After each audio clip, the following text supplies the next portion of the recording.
Bum. Da-dum. I am in so much pain. Hello. Hello, everybody. Welcome to what is sure to be a shit show. Yeah. I decided to not keep my nail wig on because I don't want to annoy people. So, yeah. Oh my god. Yep. Can you guys hear us okay? Or not? No, I think they can hear us. It's just laggy. Okay, Remember? just because that YouTube's like, audio. Oh yeah, it's saying no data. But the microphone is on, so we're good. Don't know why it's doing that. Hey. So, that was a thing. Please, if you have not seen chapter 13, like, Out. get it. Like, not even a fucking warning. Just leave. Yeah. Right now. There's Because like, ugh. It was a crazy ass chapter, and we're immediately going to be into spoilers, I'm pretty sure. So How are we feeling, Max? I just loaded 240 screen grabs into this fucking thing. I'm stressed out my tits, man. it's the worst place to be stressed. It really is the worst place to be stressed. I am like sore in like places like in my collarbone that I didn't realize that I could be sore. No, I need you to type here. There you go. No, click it again. There you go. And could you add the spoiler thing? Thank you. Oh fuck. Hashtag. Where's the hashtag Wow, on this? are you that broken? Yeah. Okay. There you go. All you see is screen grabs. Oh, that's big capitals. Yeah. Donk. Alright. Alright, kids. Oh Cool my God, cats. Oh, we've had Jesus, to- guys. You're already No, scroll super up, just scroll chatting. up, scroll I up. know I can do it better. Oh, So, I also have my vodka. What do we you have drinks. I have a Caribbean rum, a mature Caribbean rum. I just have Smirnoff. That I definitely poured more than I intended. Yep. Pain. Yep. We are all suffering. I yeah. am just sore because when I like really get into the zone of doing the screen grabs, I don't move until they're done. So Yeah. as you can imagine, that's a lot to Yeah. put in. So Yeah, I mean, yeah, you've got at least 140 more screen grabs than we usually would have. yeah, I would say about 130 more than usual. Like, so if we kind of look at it, the last one we had 115, Yeah, so way more. 240, You went so to town. 115 more. Yeah. Stressed. So Yeah, we're pouring one out for the bees. And we actually are. Yeah. Yeah.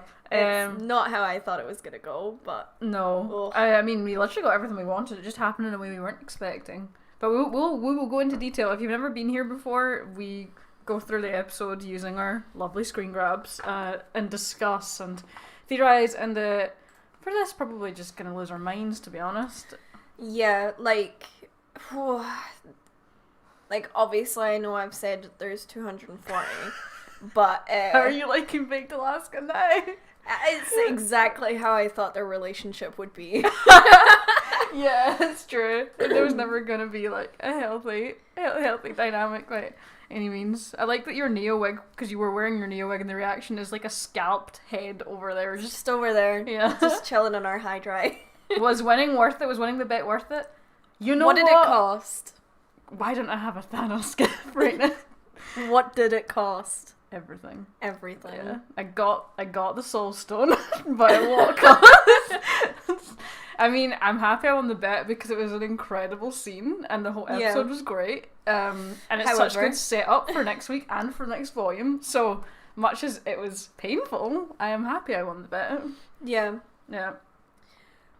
Oh, I have so much to talk about, but before we get into all of that, we obviously have our moderators, PJ and Miyuki, in here, and obviously we can moderate as well. So, Not that I think that we're going to run into many problems. In case we do, the moderators will either silence you or you will be blocked, depending on how bad things are. So, yeah, and they usually have to be pretty bad. And they're usually pretty bad, but yeah. Yeah. So. Oh no, it's just PJ for now. Okay, that's fine. Well, you better be nice to PJ. Yeah. So I trust in PJ. I do trust in PJ. Yeah, we're good. So yeah.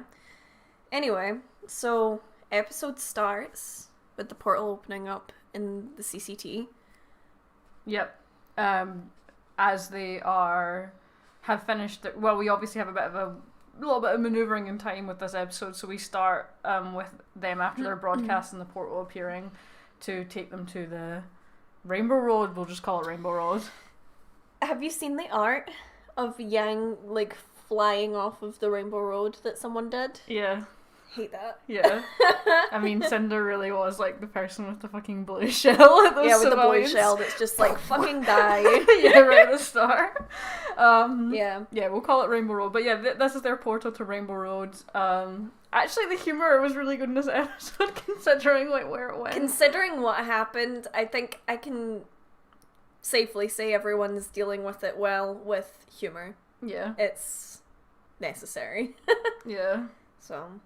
I mean, also Yellow Brick Road, but I kind of like Rainbow Road. I mean, I think it's supposed to be Yellow Brick Road, but Rainbow Road is. Yeah. Thanks, Dominic. We're not doing well. Yeah, not good. No, I've only really... My heart rate didn't go below 90 for like an hour at least after the episode. I didn't even check what mine was like way up. I couldn't stop shaking when I was trying to edit. It was real bad. God, I didn't even think to check mine. Yeah. I'm sad because all of our Yang merch is boxed up, so we can't even make a shrine. Rude. Oh yeah, 90. 81. Yeah. Yeah. You can just see exactly where it is. Yeah. Oh, good lord. So then we have a discussion between the guys about like, well, if their broadcast is broken, then is anybody actually going to... Yeah, like, is anyone going to go yeah. through the doors without being told what they are? Are they going to, like, question what the hell they are? I mean, they're definitely going to question it, and if I was a civilian in this situation, I wouldn't go through the door. No. The good thing is that, obviously, like, May and Joanna and Fiona, they kind of knew that this kind of thing might be happening, so when the doors appeared, they were like, alright, everybody through. It was just everyone else that wasn't around them that was like, what the fuck are we gonna do? Yeah. How are we supposed to do this? So, and then obviously Emerald sort of wanders over and she's like, so, who's going through? Yeah, I'm not. It's not gonna be me. I am too new on this team to risk my life.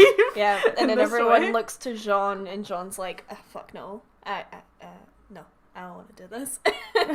But he does it anyway. But he does it anyway, and God bless this boy. Yeah. He's been through a lot. He's been through a lot, and it brings back the whole vomit boy from Volume 1. Yeah. Oh, we are not doing good. How are you doing? I love this shot. Wait, I have so many good ones right now. Jean in the void. This is a great shot. It's just a little ant.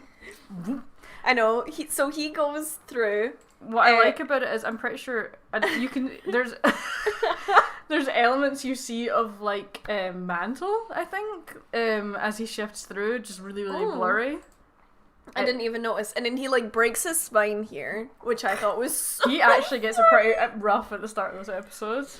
Oh man. Yeah, Doctor Strange vibes actually. Oh yeah. He's playing with his bone. No, remove the bone from Jorah. Jorah, go and lie down. You must be tired. You were playing with your aunt and uncle today. Lie down. Silence the dog. He doesn't understand the distress that we are in. Yeah. And then we have Vomit Boy. Vomit Boy. Ooh, we were in sync. We were in sync in the reaction at one point. What bit was that? We were both said the exact same thing at the exact same time. We were like, oh! Yeah, it wasn't like a good thing. No, it wasn't a good thing. Yeah. And then everybody else comes through, so we're like, well, we might as well, because he's not coming back to tell us nothing, so... No, and then they were like, ooh, this is really pretty. Because it is. It's actually very pretty to look at. So. Yeah.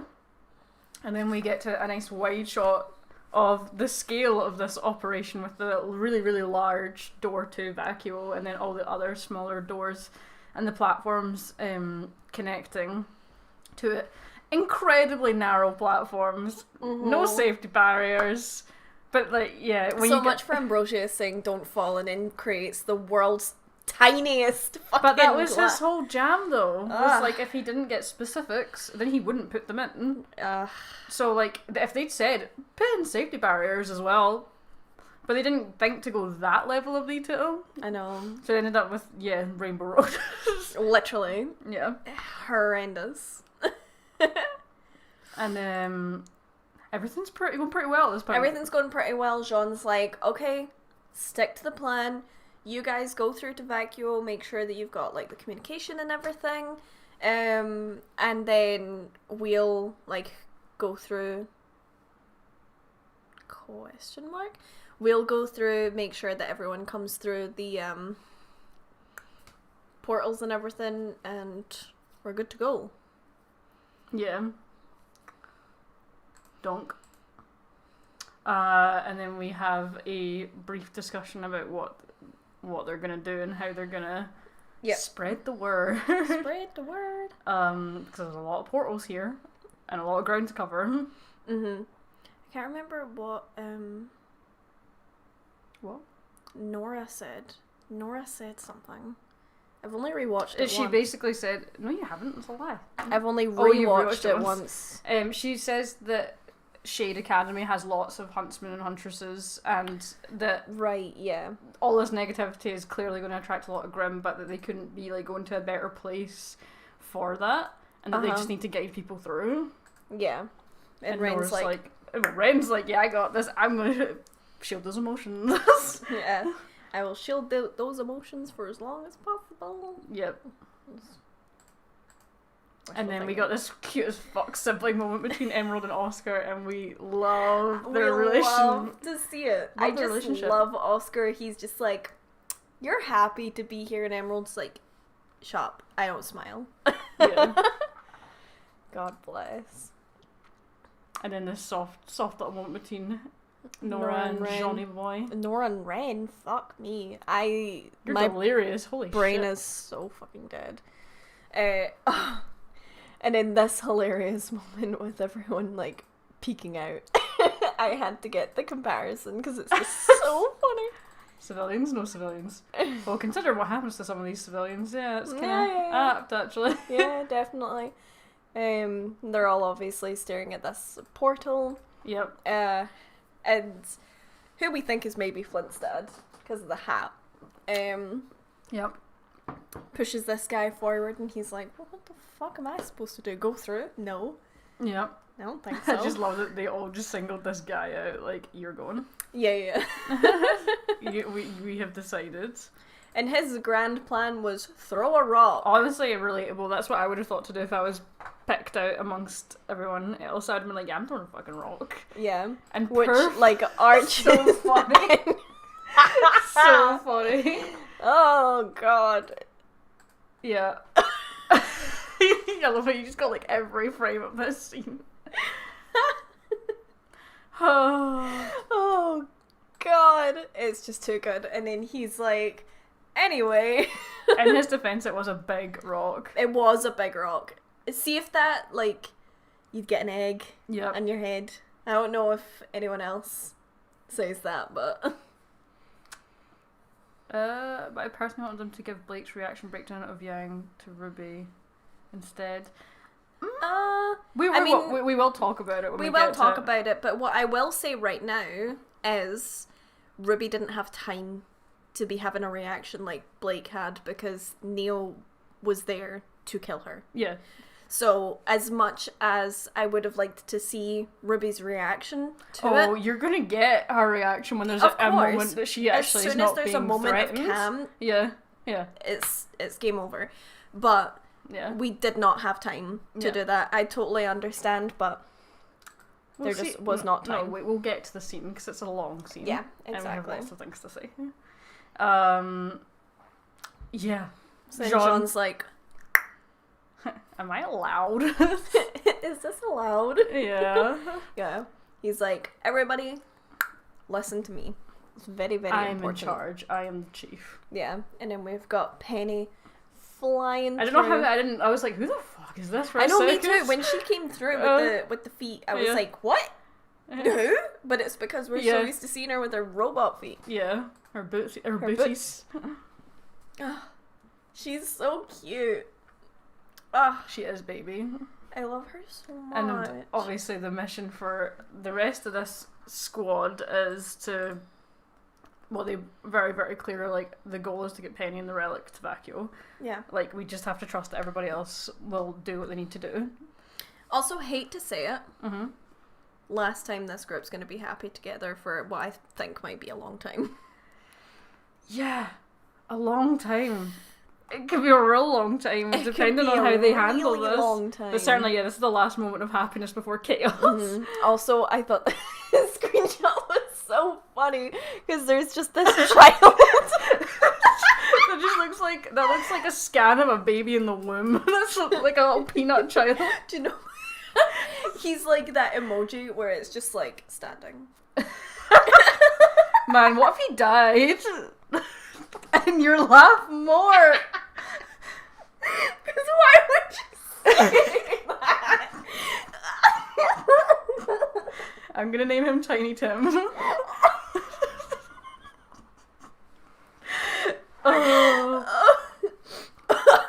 Oh, that was the wrong time to take such a heavy breath in because Jordan's just like, I got here. We're already over 400. I'm glad that most people came in when you just laughed about the death of a child. You have to understand, I've been losing my mind for the past, 4 hours.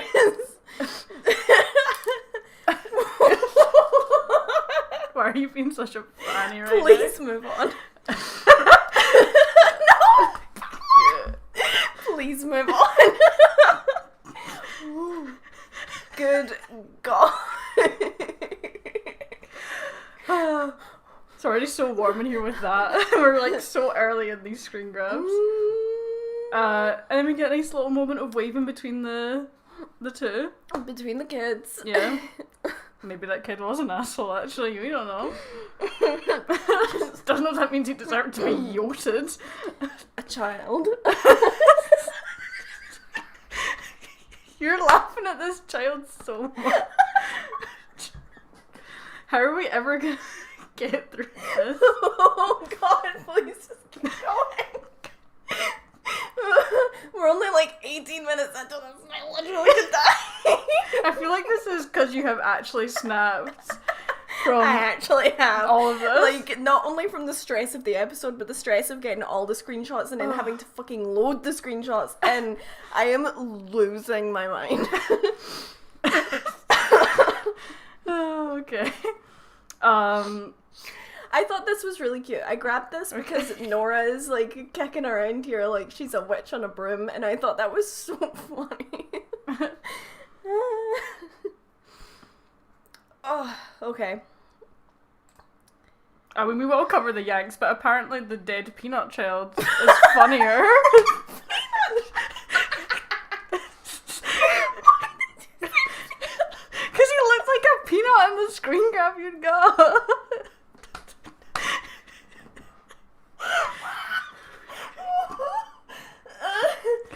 Actually, I think we're gonna have to ban you from this stream. I don't blame you.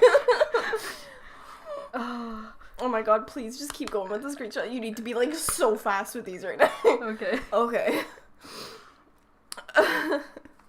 And of course we get Maeve being like, oh, actually, I trusted you guys all along. I knew you wouldn't let me down. Even though she's kind of been like, this seems insane the entire time. She obviously always wanted it to go well and for them to actually come through. And it seems in this moment that they are. They did. They came through. Yeah, kids. Everything's all great. They're gonna get through there. They're gonna get through the portal. They're gonna go to Vacuo. Everything's great. Please, no. I'm just gonna not look at the chat and just keep going.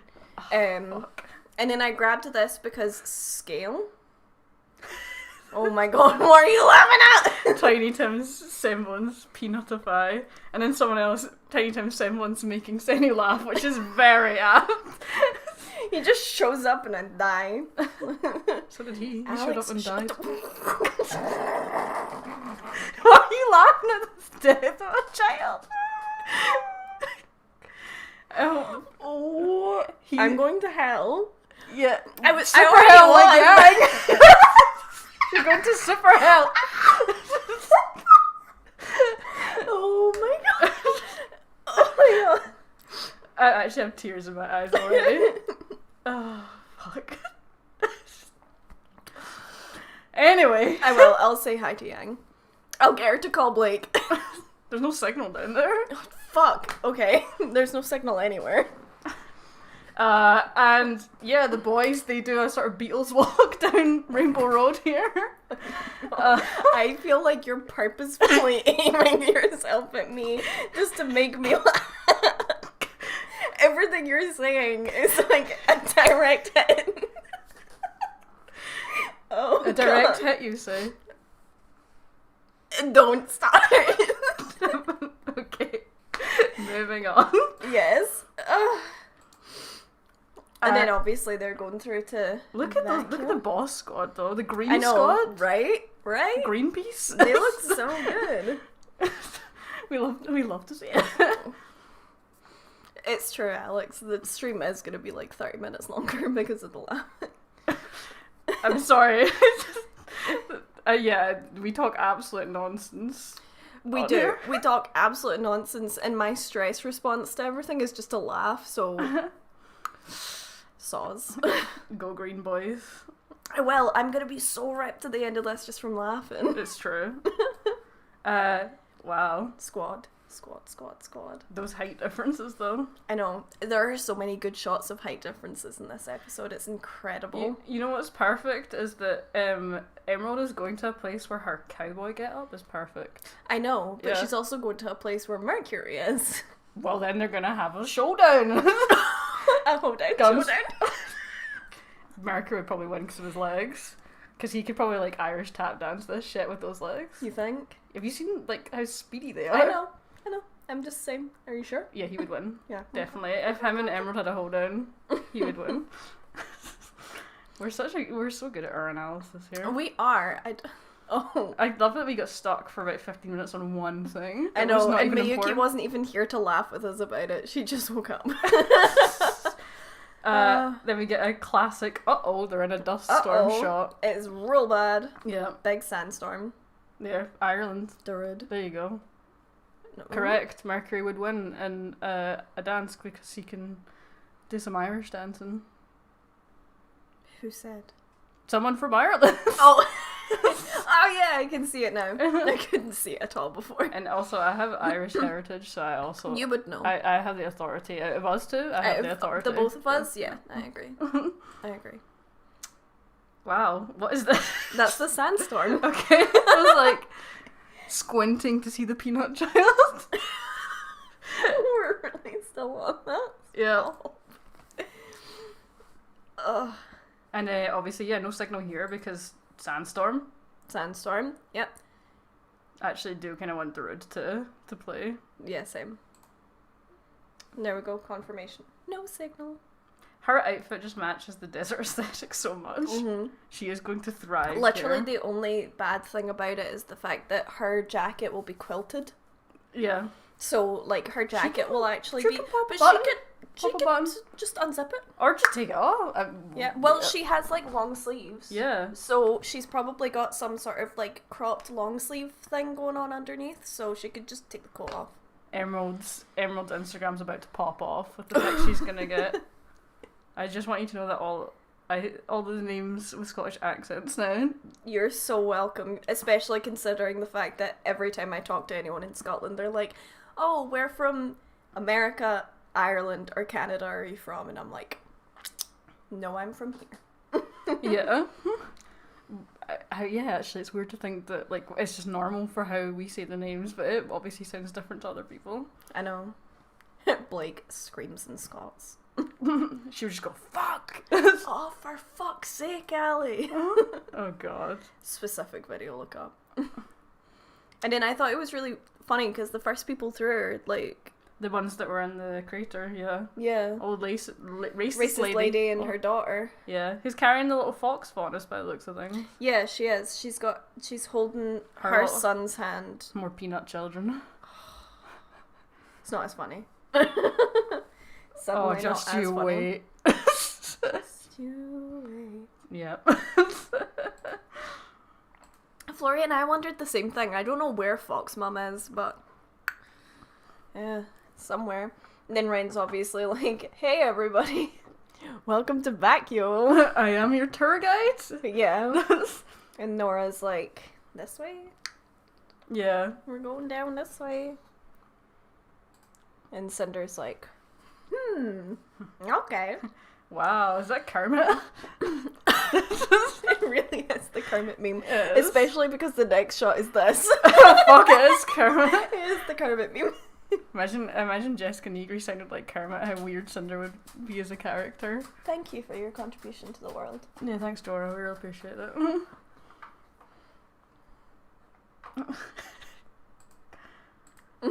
Oh, there we go.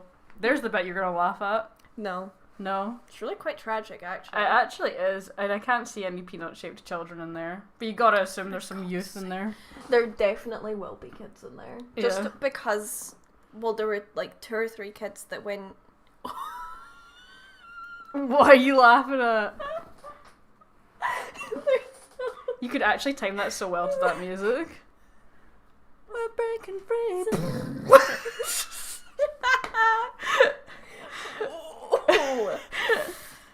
But actually, I mean, like, in terms of brutality level for RWBY, this was pretty next level. Because in The Fall of Beacon, we didn't actually see a lot of civilians die. No. But in this, yeah, the civilian murdering, assuming that this is I mean, even the explosion would have killed them, to be honest, because most of them don't have very strong aura because they're civilians. No, they're so the explosion probably killed them before they even, like, went through to Super Hell. Yeah. And we don't even know where Super Hell We don't know where Super Hell leads, except for that... PJ, please leave me alone. And then obviously me just like horrified. Oh, there's a little baby fox. Yeah, another baby fox. Yeah. Obviously terrified because there's so many people in here. And more people are coming through and not realising what's going on. Yeah, exactly. They're gonna, like, come through these and just hear, like, people screaming and just see everyone, like, fucking running and just be like, oh. It's literally like fish in a barrel, like, for Cinder when she gets in here, because they're all on these very narrow platforms, all crowded together. It's so easy for her to kill people in this scenario. Yeah, exactly. And of course, I mean, the gang. They're almost through. That's they like were the so most close. irritating part of it is like, if they had made it through, they could never have got back. No, exactly. But they never would have known that there was a problem either. Yeah. So. Yeah, everybody's in the chat. Actually, I'm seeing a lot of familiar users. Yeah, I'm seeing so many, and we're almost at 500. I think we've already broke our like record actually, but we it would be cool if we could get to 500. But if we could get over 500, that would be extremely interesting. Yeah. So. Yeah, you're right. They would have totally got through. They would have got through. Never would have known what had happened. They would have known until something people had like happened, started running through. But then there's nothing that they can do at that point. No. So it's just a nightmare. So No, obviously, Team RWBY are like, just go through. Blake specifically is like, we've got this. Go. Yeah. Which they don't got it. They don't got it, but they don't know that they don't got it at this time. Yeah. Yeah, and then Cinder's like, where the fuck are they? Like, looking around, trying to spot where they are. Yep. So... Apparently there is 500. We just can't see it yet because it's not updated to 500 on our end. Good lord. Okay. Hi. Mm-hmm. So, because there are 500 in here right now, I'm just going to repeat the fact that we do have super chats on. We're probably going to have a lot of people commenting very fast, so comments will get lost. So if there is something in particular that you want us to talk about, please put it in a super chat so that we can see it. So obviously, as everybody knows, and everyone should know at this point if they've ever been in a live stream of us, I do like Cinder. I find her as a character very, very interesting, especially here, because this feels like the Cinder that we had in Volume 3 around the Fall of Beacon time.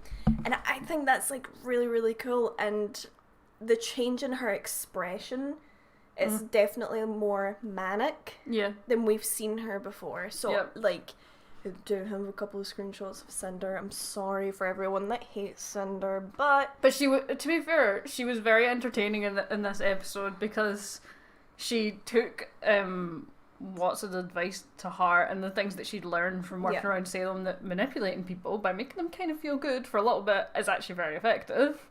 And it's how she gets Neo on side. And it's how she got Torchwood on side in the past. Yeah, exactly. And she kind of does it with Watts here too. Although I feel like it's probably less going to be influenced by that because he knows her game a little bit. But like she does very well in like letting other people assist her. Yeah, but it's because she's starting to understand again. Like she already had that sort of Volume 1 to 3 that we've seen before, and then she kind of lost that confidence and then was like trying to compensate for it by being more rude than usual.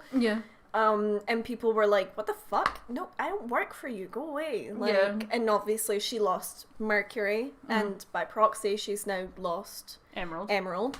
So all she really has now is Watson and Neo. So she needs to use them to her advantage. And how do you use people to your advantage? You make them feel good. You make them feel like they're doing a good job for you. And you give them some things so that you can take more in return in the way that she wants to.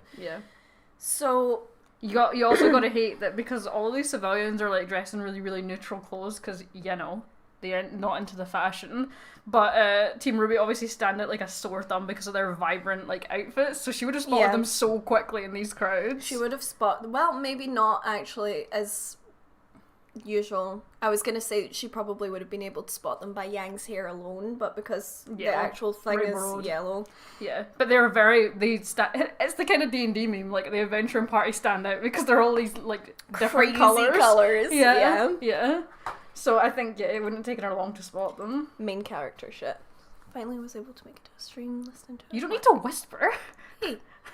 It's not whisper chat. I think we did say that Neo was a civilian in the hat. I think you were just joking though. I was joking, but that's usually what happens is I joke about someone being Neo and it is Neo. So well, that was me with the maid in Volume 7. It was Neo. See, because so many people had said it, by the time that you were like, oh, I think the maid's Neo, I was like, whatever, that fucking tree's Neo, like, shut up. What snapped her out of her bloodthirsty haze that Cinder was in after what happened to Beacon, Cinder plus Tyrian's manic state is what we got. A really horrific mix of the two here that was highly effective in this situation. Yeah, and as Ali just pointed out there, when it was Volume 3, we didn't have that many like background characters. Like that's when they just come out of done this. No, that's when they just come out of using like shadow people as background characters. So we didn't see as much of the sort of turmoil that definitely would have happened in Beacon. There would have been innocent people that died, but we didn't see as much of it then because that's when it started to get dark. Whereas we're so far down the line now that, like, you can see background characters dead. Someone was saying that, like, where are the other huntsmen that would be helping with the evacuation?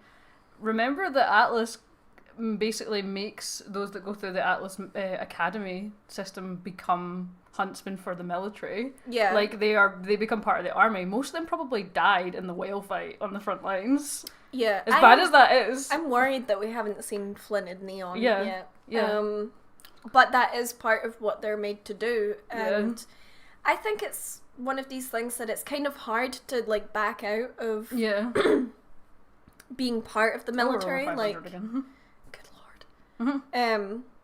So yeah, like, I think it's once you go through Atlas Academy and then you join the military, I don't think that you can just do that for a year and be like, I don't want to do this anymore, I want to be a huntsman. Yeah. And then you just go and do that. Like, I don't think it's as easy as that. No, definitely not. No. I mean, that's pretty traumatic in itself, but yeah, I can imagine that Ironwood made sure that most of the huntsmen that were in Atlas like were basically just rounded up into the front lines, because he was just kind of meat shielding that situation until the bomb got there. Yeah. And it obviously never happened anyway, but I can imagine a lot of graduates from the academy died in that fight. Oh, definitely, which sucks. But we haven't seen Team Funky go to the portals yet. No. That doesn't mean that they're dead, but we haven't seen them, so it's hard to know. What? This is an interesting shot you got. Yeah, this is when RWBY manages to get all of them through into the petals. Well, it's quicker. As soon as she sees Cinder as the threat and where Cinder's going, which is the big platform in the middle. Fall. Yeah. So they already know that they can't just jump across, like... Yeah. They need to be careful with it, so RWBY's like, alright, what's the better way to do it than just wrap us up in this and zip through, Yeah. They are minor characters, but I also would doubt that they would not show them die if they were gonna die. And then we have... Cinder, puts this, wall of fire. Yeah, she does. Which I think actually kind of burns RWBY a little bit, because she goes straight into it and you do hear her cry out a little bit. Back. Yeah, so she has to go up and then she wraps round. But Cinder planned this perfectly, because her perfect target in the place, because obviously there's so many connecting pathways to this platform. So lots of civilians are having to go through here, which makes it crowded and very, very difficult to fight on, because she doesn't care if she's blowing people off the side, but they do. They do. Yeah. They want to try and keep everyone alive. And they can't just redirect them, they have to go that way. Yeah, exactly. So it was a very smart move on her part. Using their morality and her lack of against them in this situation. Yeah, just playing to her advantages and to their weaknesses, man. Yeah. That's how you do it. And then we get this great shot of them already kind of close to the edge, going to fight Cinder. Some of these are just really nice, detail shots that I got, because I feel like her swords are very different from how we've seen them before. Her sort of glass. The way that the... heels. Yes. The way that the sort of flames in it is much more like lava than it is flames that we've seen before. So I thought that was really interesting to see. And then we get her kind of hyped about that she's going to get to fight them again. Because it's been a hot minute. I love how you're drinking tea and vodka and coke. It's quite a mixture we've got going on here. Well, I need to. My throat is Are you sure you didn't do it for Cinder's thighs, Senny? Oh no, I definitely didn't do it for Cinder's thighs. I actually just thought it was a really cool detail shot. Liar. Not at all. But you can see in this shot, they're all kind of looking at each other what the fuck do we do? Yeah, what are we gonna do? Literally people running behind them. But this is also when Cinder's oh, Oscar was right about XYZ, and they were like, what the fuck? And Cinder's like, yeah. Yeah. How did I know that? Yeah. And it's oh, good God. Very stressful. There it is. Yeah. And RWBY's I don't really care, I'm gonna kill you. Yeah, exactly. Yeah. So she sort of lunges forward to start the attack, and then we cut. It was a really nice transition between that swing of the scythe and then here. The way that they do transition shots at the moment is absolutely incredible. I would say at the moment as if they were ever extremely bad, but there's just a really nice flow of movement through how they do things. We had Crow punching that guard, and then it led into Ironwood's fist coming down. Yeah. And then we had RWBY slashing across the middle of the screen straight into this. What? Senny said she isn't thirsty but has been drinking from 3 different cups. And you're not wrong. You have 3 things there. You've got water, you got your actual drink, you got a teacup. You're thirsty as fuck. That was gross. Yeah, I was going to say, what are you doing? You're going to be sick if you do all those things. And then we get Cinder hey, wait. Let me just talk to her. Yeah, because Watts is basically why are you holding a grudge kind of thing. Yeah. That's stupid. Which is hilarious because he's held a grudge against Pietro since he lost out to Pietro. So I know. Yeah, and a grudge against really Ironwood too for that. So a little bit hypocritical. Yeah. And then Cinder's like, actually, do you know what? You're totally right. I'm sorry. And I was like, what? Actual big question mark. I was like, that's really not what I expected to hear from you. And it wasn't what Neo expected either. Because obviously she's like, no, I'm truly sorry. Like, I haven't held up my end of the bargain. Like, I will get you RWBY. And she's like, no, you fucking won't. Yeah. You're a liar. How are you gonna get her to me? And Cinder's like, well, if I'm gonna, get you RWBY, I need the lamp. Yeah. Geese it. And we have this really nice hat twirl. Yeah, it's a and very then it's good like, flourish. Pull the rabbit out the hat. Here you go. Of course she kept it in her hat. I know, I wondered that too, PJ. I want to be able to see Jen again. But that is the third question asked. And then she whips out the relic, which... Yep. I can't believe she hoarded it in tiny form in her hat. I wonder how tiny it was. I know, it must have been size. really, really small. Yeah. So then she extends it out to Cinder. Everybody say goodbye to those titties for the next 100 years. Crying out. F's in the chat. Yeah. And we get an awkward exchange if ever I've seen one. A really, really awkward exchange because Cinder reaches out and holds on to it, but then Neo doesn't let go, so then it's this really awkward face off where they're both frowning at each other, but then Cinder's eyebrows ease almost apologetically, which was really weird. Well, because Neo probably thought she was just going to take it and then just fuck off. Yeah, but when she saw that Neo, still held her grip on, she didn't even try and pull it back. She just kind of, was like, no, I am sorry, with her features. And then Neo was like, alright, take it then. And, yeah, because obviously Cinder could have actually pretty easily just murdered Neo here. Yeah. Also, Jack, totally saying it's really hard to tell if Cinder actually is sympathetic towards Neo, or if she's totally gaslighting her. And I think she is gaslighting her. She just knows that it's better to make them think that she's being nice because they'll do better things for her. I know. And she's more likely to succeed if they don't hate her. Yeah, exactly. It's not because she actually cares. No, of course not. And then we get Jin. Jin comes out. Vibing in an alleyway. She needs to stop getting summoned in such weird places. I know. And what I love about this as well is that Neo's just got her hands behind her back, just okay, cool. Yeah. You're just gonna come out and answer a question, thanks. Yeah, do you think she's sentient enough that she's aware that she's been stolen before she came out? Absolutely, because, Cinder's obviously No, I mean, but do you think she knew she was stolen until this point? Yeah. Okay. Just from her face here, she's so yeah.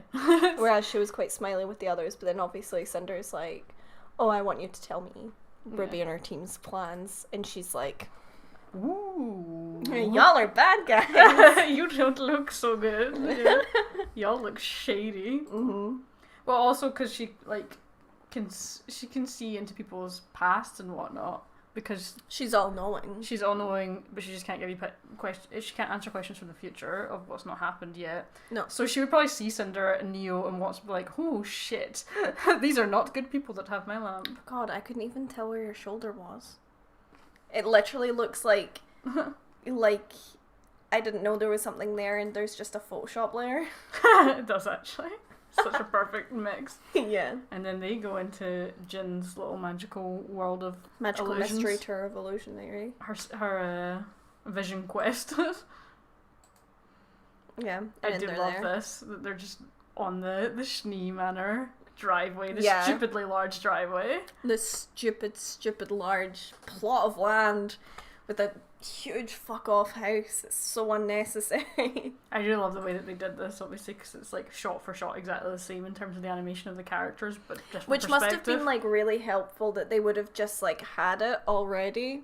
But it's and different, then it's just totally different perspective. Yeah, I know, but that's what I mean. Like they would have had them in that area already and just like swing it round, you know.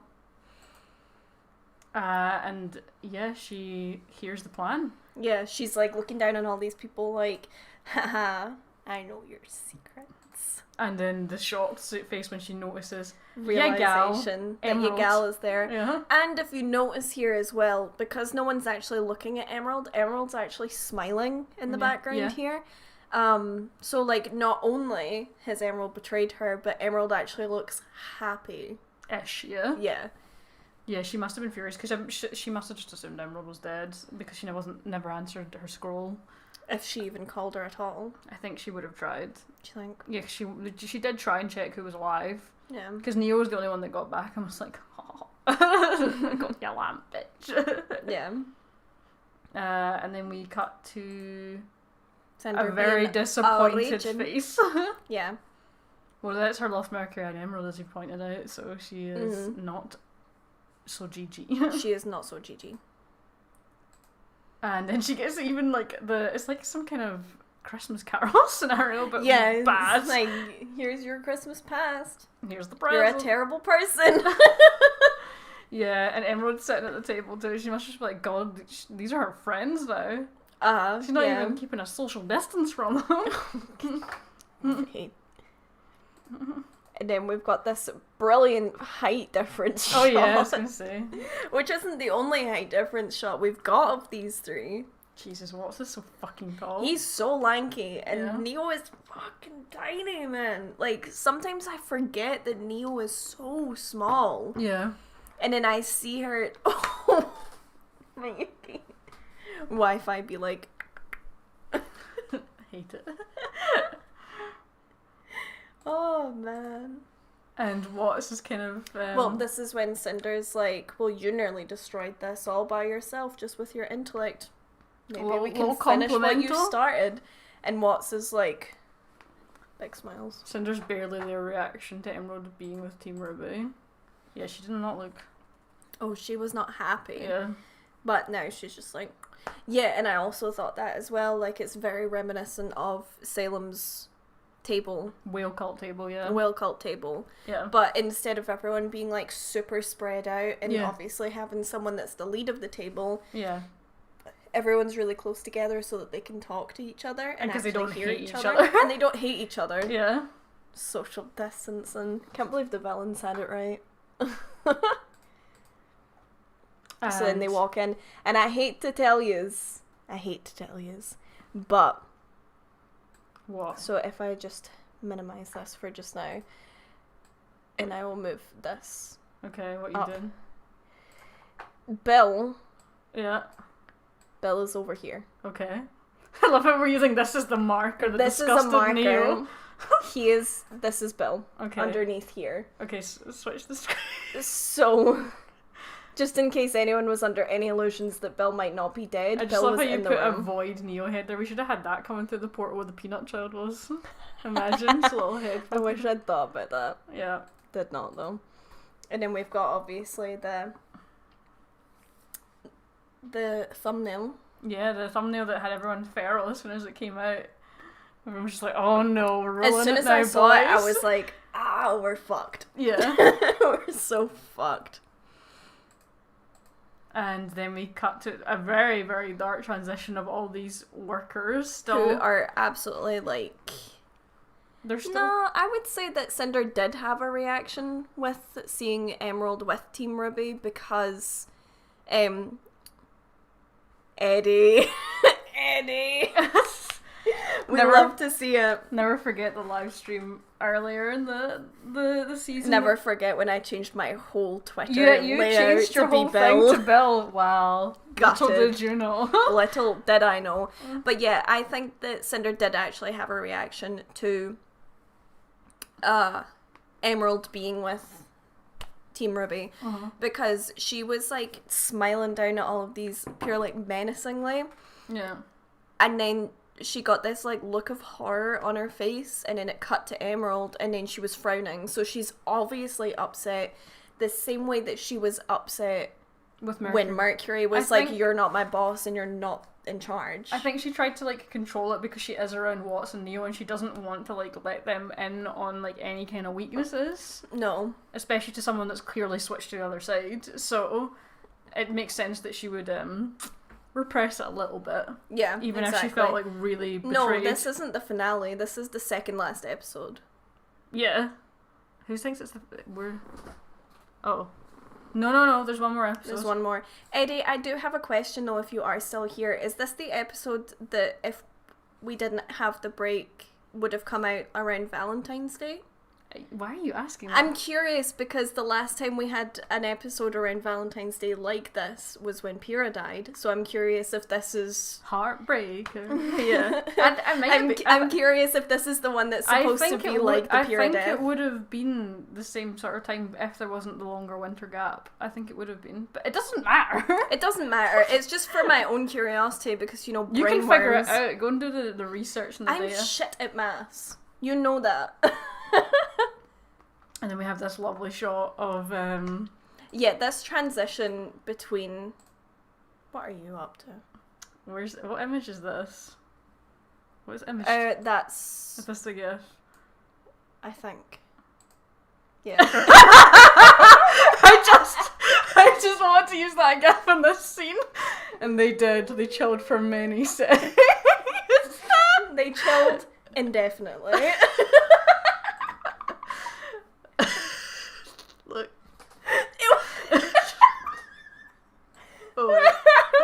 Wait. We're the worst. You laughed at a child almost dying. Listen, anyone that doesn't already know get a sure shock when they watch back of it. Oh man. So yeah, this was a dastardly transition. Brilliantly done though, and then we've got Neo kicking the shit out of this guy who is not dead in the back. Yeah, I mean, she's having a great time about it though. If you had ever had any doubt that Neo was cold-hearted as hell except for Roman. Yeah, this is absolutely it for years. Yeah. And then Cinder's just in the background like... Anyway. Well, you're great. I'm gonna roll out. Yeah. Yeah. Yeah. Oh, Neil really said 4! Thank God. You look at this look, man. This look is the exact same kind of look that she gave to Roman back in like Volume 2, Volume 3 times. Volume 2, because Volume 3 he was arrested. Yeah. But yeah, this is literally like the you'll know what you need when you need to know. Yeah. This. Do the voice. No, because Eddie's in here. No. Why do you care? I care. There's like 526 people in here. Exactly. But also one of those people is Eddie, so no. You do a good Cinder impression when you do that line. No. No. I have stage fright. No. Not doing Finish your vodka and you'll be fine. I definitely won't be fine. What? Holy Oh shit. shit, I broke her. Yeah. Eddie, you're a total liar. Clearly, I mean, yeah. No, it's a ghost. I'm sorry, I can't do it. Oh god, it's 5:50. It's over 5:50. Do you want me to open the window? Coming. Yeah, it's getting hot. I'm It's sorry, getting hot and Jorah. spicy in here because... Sorry, baby. Just slowly move so that I don't hurt him. I'm trying. He moves. He'll be fine. Yeah, it's already so hot in here because I think talking about a stressful episode, but then also laughing just generates a lot of heat. And yeah, we have Jean cutting back in time here. We have Jean obviously doing the broadcast that gets interrupted, and it's confirmed that it is Watts that interrupts it, which I guess wasn't really that much of a surprise. No, I kind of thought that it would be Watts anyway. I just didn't think that he would be here cutting it off. Yeah. It's a hot temperature, I have respect for you. Oh my god. What is DKK? Aiden. Thank you, Aiden. What currency is that?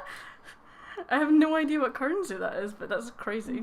Thank you so much. That's so generous.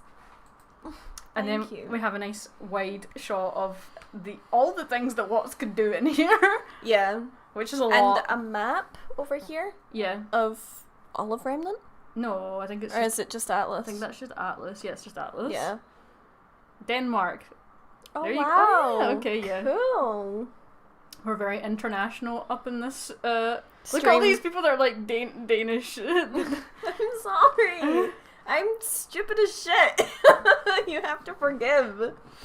And then obviously confirmation that we have lost our Lord and Savior Bill. I can't believe that we lost him. I know. But you know what? He did deserve it. Eddie, can I give you that mug at RTX? Then the one we can actually go in person again, yeah. Yeah, like, can I meet you at RTX and give you this mug? Because I would love to. We should just manufacture multiple mugs of these. Honestly, yeah. You know what that should actually say? Number 1, dead dad. All around me.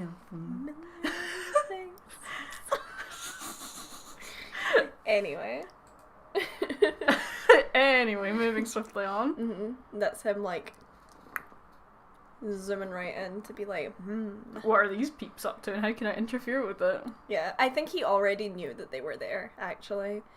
He just wanted to get a closer look, you know? How do I block you? I don't know, you're kind of a moderator. You can't really... I could probably block you more than you can block me. Yeah, I mean, if you want us to block you, we could, but then we can't unblock you. Yeah. Even if it was a joke. Listen, we already talked about Bill on an earlier stream, and we said... I decided... Bill got mugged! He did get mugged, but he didn't have kids. It was definitely a ploy for sympathy in the office. He didn't have kids. Oh, good lord. And obviously they still are under the Freeze. slowed. Aye. So Well, if he just got blinking crow, like... Yeah, he's just like, I'm so fucking sick and tired of the Photoshop. And then this guy goes, and then... He walks in like, I am the authority figure here. Roger. Yeah. Stop taking a tally count of how many people I'm laughing at their deaths. Is how I deal with stress. I don't know how many times I need to talk about that. I love that I have apparently diplomatic And immunity. Baby Nut is Bill's child. Imagine. Whoa. Connect those dots. Yeah. And then Watts obviously walks in hacking this boy. Hackening. Although I didn't bargain on this robot being like run towards them and self-terminate. Yeah. I should have, based on what happened with Penny. Robot seppuku. So I actually love the way that this scene was done. Yeah, because it cuts obviously a way that you don't see it for a second. Yeah, but then what I love about it so much is that each scene, it gets smaller and smaller. Like, it stays the same here. Yeah. Because they're looking, but then it like starts to zoom right in until you've got just Marrow reaching in, and then it's back to the full screen. Actually, the framing in this episode, but in all of the volume, but particularly this episode, like, so good. Oh, There's actually a better framing sequence coming up than this, and this one was already so good. This one was already so good, but it was like the setup for what was about to come. Yeah. And it was just Chef's perfectly done. Just what good job, guys. Good job. We love that Marrow was like willing to block the blow for his old team and like Robin and Crow. Yeah, exactly. I was really not happy when Marrow jumped in front. I was like, no. But I knew that he would be the kind of guy to do that, and then obviously his aura broke. Yeah. And they obviously take the opportunity as, you know, Atlas starts to go, oh. Yeah, because Atlas is already Yeah. like teetering, but then all the ships start to fall out as well, so Harriet's like, peace out, homeboys. And off she goes, straight into the ship. There she goes. There she goes. And there she blows. What? I said I wouldn't get any more. I don't know. Pictures of Harriet? No. I don't know. Oh, probably. Yeah. Yeah. I got as little as I possibly could. Yeah. Marrow pulling a Mr. President. Get down, Mr. President. Whoa. Revealing our secrets. Yeah. Not really. No. Imagine there's just like a giant picture behind there. It's just all of our, like, the disgusted Neo, the GIF, like, everything just hiding underneath it. Yeah, I love this robot going down. Yeah, me too. He doesn't know what the hell is going on. He's just... He's out of here. He's out of here. He was the imposter. And then those two like, oh no. And they're like, what the fuck do we do now? And like, Robin seriously. like, we got another airship. You can fly. Yeah. And this hard cut to Ironwood, who's just woke up from a nasty nap. Yeah, because debris like falling on him. Yeah. I think we can estimate that he had between like a 10 to half hour unconscious nap around this time. Probably not even that long. That's what I mean though, like a minimum 10 minutes. Yeah. Maximum possible half an hour. Yeah. What I do wonder is this enough time for his aura to like build itself up like a little bit Given more? what we know comes at the end, maybe. Maybe. I'm not sure if it's D&D mechanics of short rests and long rests. Yeah. With aura. Definitely. And then obviously we've still got Jacques in his cell. Look at him checking his nails. He's checking his ring. His ring, fancy man. Very fancy man. I love that he goads Ironwood here, not realising what Ironwood's done. No, but also, they're separate from each other in a cell, so even if he does go to Ironwood and Ironwood does lose his temper a little bit like he has before, what's he gonna do about it? He's in a separate cell, you know? That's true, because obviously when Robin got rowdy with him, she couldn't actually do anything, so he's probably like, it's fine, he'll never get to me. He'll never get out, yeah. But he's like really tearing into Ironwood, and Ironwood, I don't know, I grabbed this because he does kind of look like kind of sad. There's some emotion there. Yeah. It's not completely dead behind the eyes here. Yeah. And then, this is when it was like flickering. Yeah, it goes, but obviously I couldn't get it flickering. Yeah. And then this next one is it down. Yeah. Yeah. And he's like, cool, I'm out of here. And he's like, alright. And Jacques like, okay. You're definitely gonna let me out now though, right? Yeah, if you're out. We were on like the council together, remember? Yeah. Remember that time I invited you over to my house and I wasn't nasty to you and I fed you like my finest whiskey? Yeah. Remember that, right? Yep. I didn't invite you over to embarrass you. Don't worry about it. Yeah. And he goes for the gun. Straight for his weapon. Gun. Triple threat on Didn't even like think about anything else. Yeah. He just... Yeah. I honestly didn't think we would get the gun so heavily in this episode. No, and I also didn't think that they would just leave it there. Plus 3 overcompensation. It's true. So yeah, this is when Jacques like, oh, you're gonna let me out, aren't you? And Ironwood's like... I love how in the reaction you were like... Oh, he's not going to kill him though. And I was like, I think he is. I think he's going to kill him. I know. I'm always wrong, see? Yeah. Because, like, when Winter, like, dropped off Ironwood, Jacques was like, you're not going to leave me here to die, are you? And Winter was like, no, but don't thank me likewise. I do love that you said sure thing. That was such a callous. Sure thing, I know. I mean, I don't care about Jacques dying, but as you pointed out, interestingly, Weiss was the one that advocated that he be taken, like, and not be left here to die. So, yeah, I don't know. I have no love in my heart for Jacques Schnee, obviously. I don't, but I do have sympathy for him here in this situation. No. And I do. But it's because I think this would have been quite a painful death as much as it would have been quick.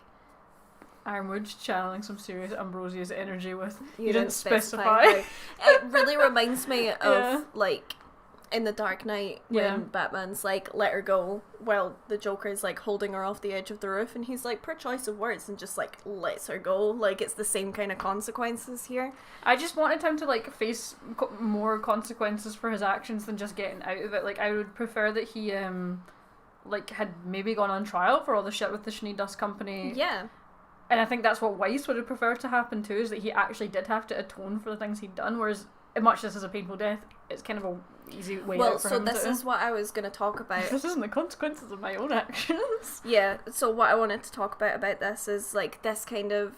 It's like when you're too close to a bomb when the bomb goes off, and it's referred to as, like, pink mist, basically, where, like, if the bomb goes off too close to you, there is nothing left of you. There's not even, like, bones, teeth, nothing. You're just completely gone. Yeah. And that's exactly what happened here. So unless Ironwood says to Winter that he killed Jock, and Winter survives that encounter, then no one will know what the fuck happened to him. They'll just think he died when Atlas fell. But actually it's much worse than that. Someone pointed out as well that he's kind of robbed Weiss and I guess Whitley and Winter of any kind of closure with him too. Yeah, they have. And especially, like, so he kind of curled into himself when it blasted, but you can see up here his hand, just underneath Sun, in case anyone's looking for it, but you can see his hand here, like, up in the back. So... Okay. Ooh, vaporization. Very Fallout. And then... Straight up, like, I think he's like a puddle, but it's dark, so it's hard to tell.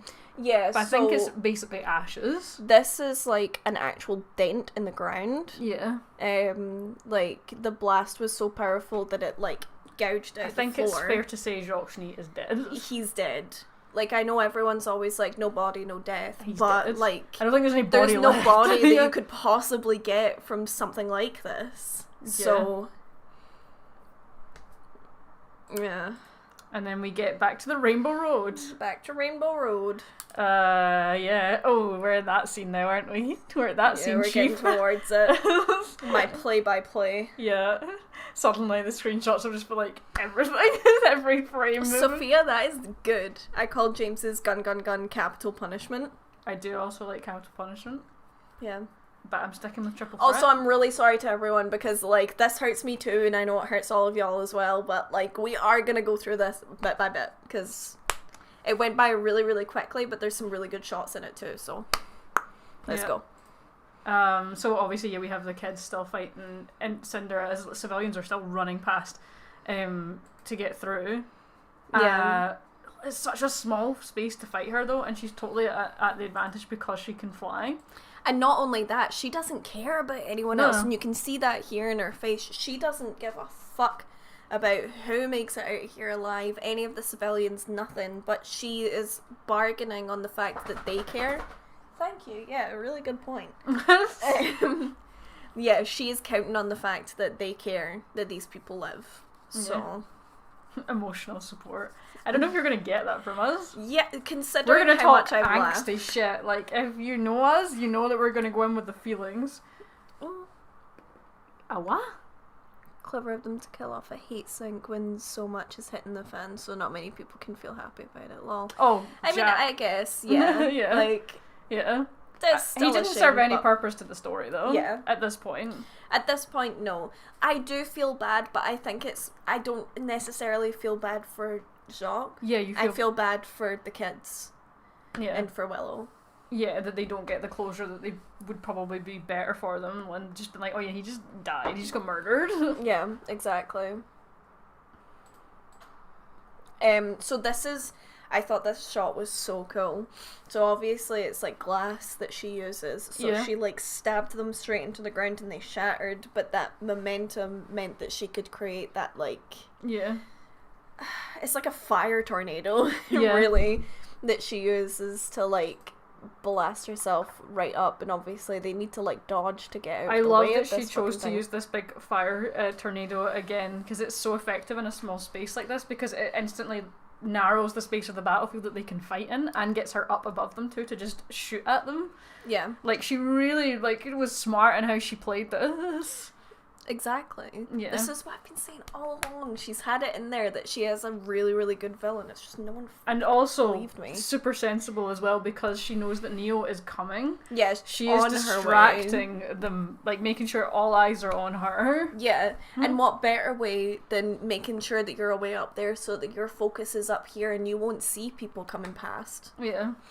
So Senny drinking from her glass every time Cinder's on screen. Look at the heat though, it's hot, we have to drink. I know, and it's really, really tall, so they really are like looking right up. Yeah. You would never see anyone walking by you when you're looking that far up in the sky, and she's talking to them, so like I love how everyone's like, here it comes, and I'm just waiting for like the the meme of the guy with like the explosion in the background, like, here it comes. Here it comes. Yeah.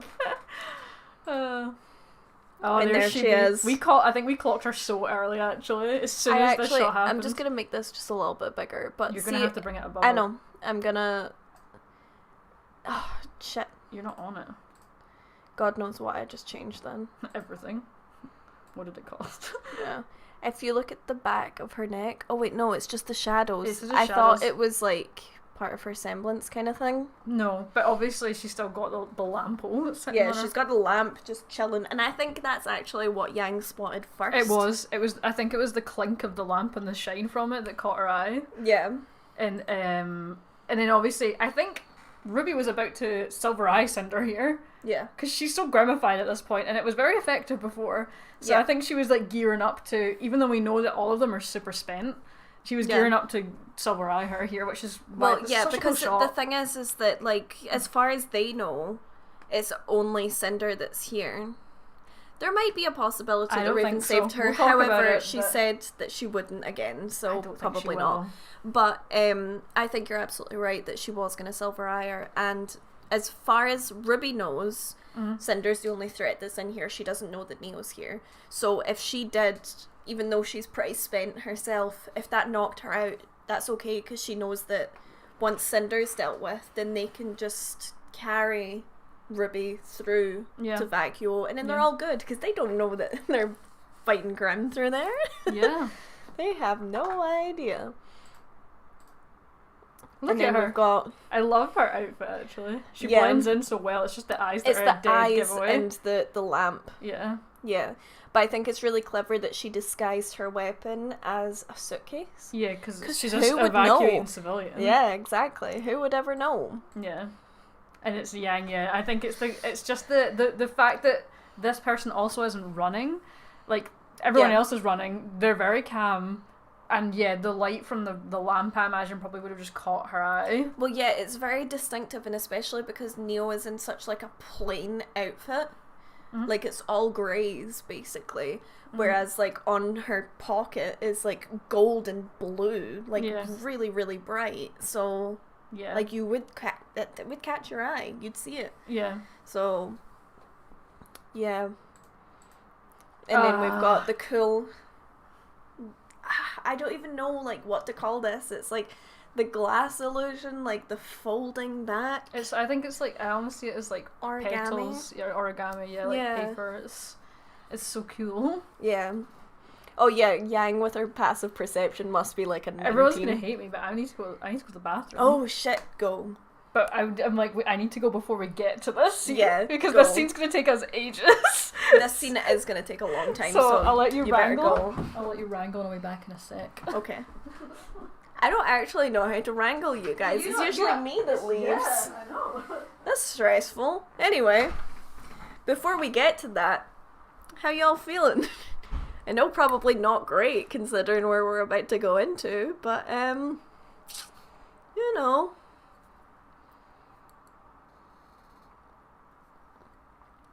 I know, I'm scared too. I took so many screenshots of this, and it's because the way that they did this, the way that everything was, like, planned out, it was just so amazingly done. Like, all of the shots, the way that it's animated, like, the way that they framed all the shots, incredible. You guys are talking so fast.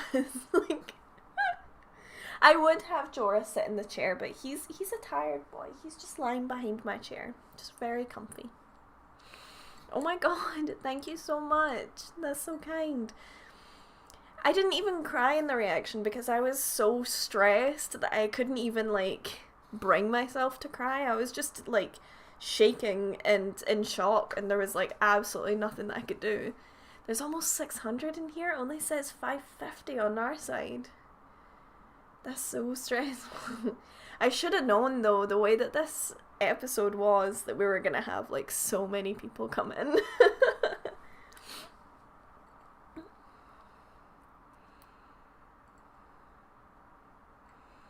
I'm also emotionally crippled. House hunt's going okay. Still trying. Market's hard, but we're doing alright. We are doing alright. Yeah. Yeah, I hope they aren't separated for long as well. I am very stressed about what could potentially happen. It's, I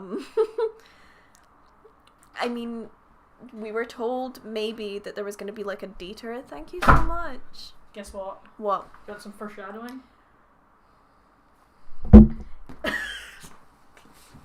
For what we're about to talk about. Oh, why? Oh, why?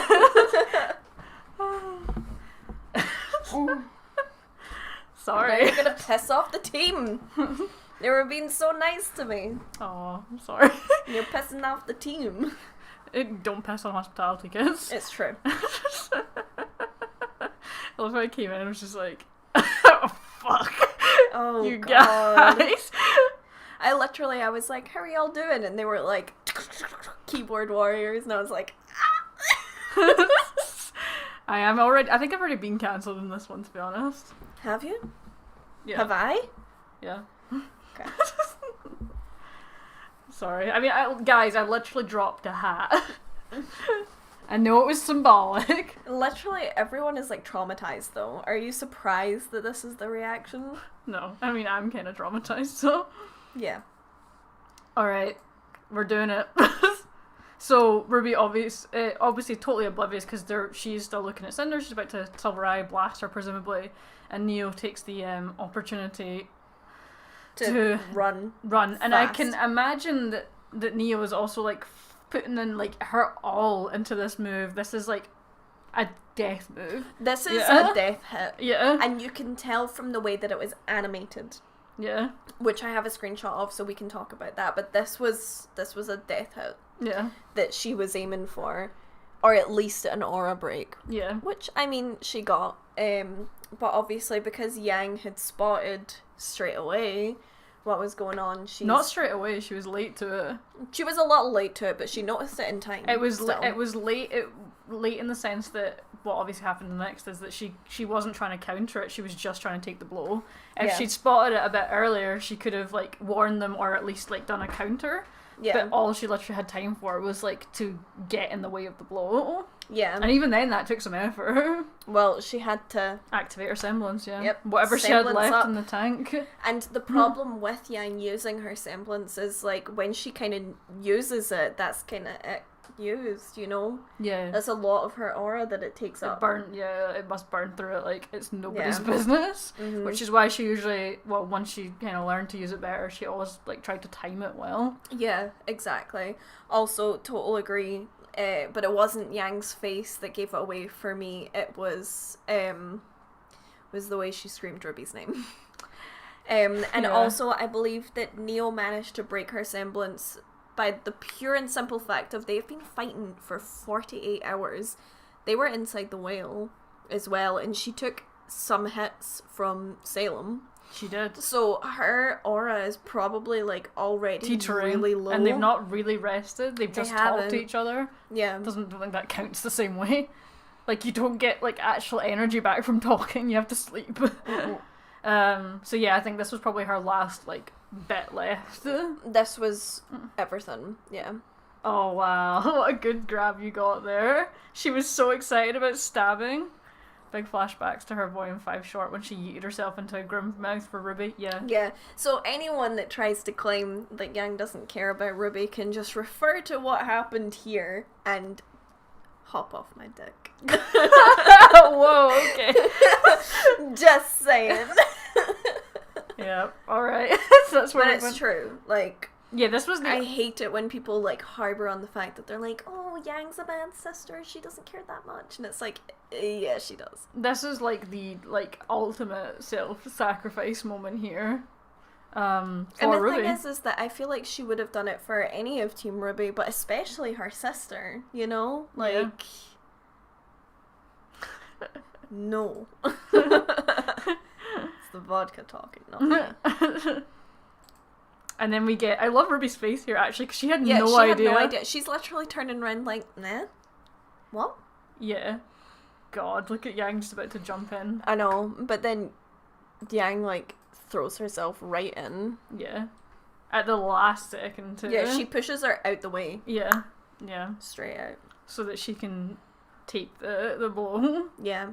I think that actually she activated her aura here not to attempt to absorb any damage, but purely for speed, like just to get there on time. Yeah. Because I think her activating her semblance does give her a speed boost as well as like obviously a strength boost. It does, and I feel like when she takes hits, it's not when she's actually activated her semblance. So when she activates her semblance, I feel like that's actually when she's at her weakest. Yeah. If that makes sense. So these were major flashbacks to Volume 3 for me. I felt that like the running in, although I will say it's different in that it's not because she didn't think ahead. Is that she didn't have time to think. Yeah, she just knew she had to act. She knew it was her or Ruby, and if Ruby got hit, Ruby was going over the edge, probably unconscious. Yeah, or she was going to end up seriously injured, and then they have two enemies to fight, so it was just not it was actually a calculated decision. It's just a really fucking hard decision. It's just a really terrible situation. So, based on the way that they animated this part, with the cut going across... Yeah. Instead of actually like showing the cut, just the animation makes me think that this was a really powerful shot that she had. Yeah. And that's stressful, because if that had hit Ruby, what would that have done? Probably broke her aura and knocked her off the side, to be honest. Yeah. Which meant she couldn't have used her semblance. Exactly. And I think this is the first time since Volume 6 that we've seen Yang's aura break. Because... yeah, I don't think it's broke since, actually. I don't think so. No, I don't think it has. It's diminished a little, I think. Yeah, it's never but it's never, like, broke. Yeah. So it's been a hot minute. Yeah, honestly, I'm, like, ready to start chugging this rum and coke. Yeah, but then we've got, obviously, the... oh, this whole sequence of everything. I don't know if I have both. I don't. But obviously you've got Blake running in the background. Wait, no. Let's break it down a little bit more. Let's break it down. Yeah, so we have a very, very nice composition of shot here. And I know someone pointed out earlier they were kind of like wanting to see more of a varied reaction from everyone here, but I love the way they did this because you still got RWBY to see everyone's. And Weiss freeze. Neo is raging that Yang has like ruined her a chance at this last second that she totally thought she had. Because it would have been a surprise attack as well. That probably would have done more damage. But I love that.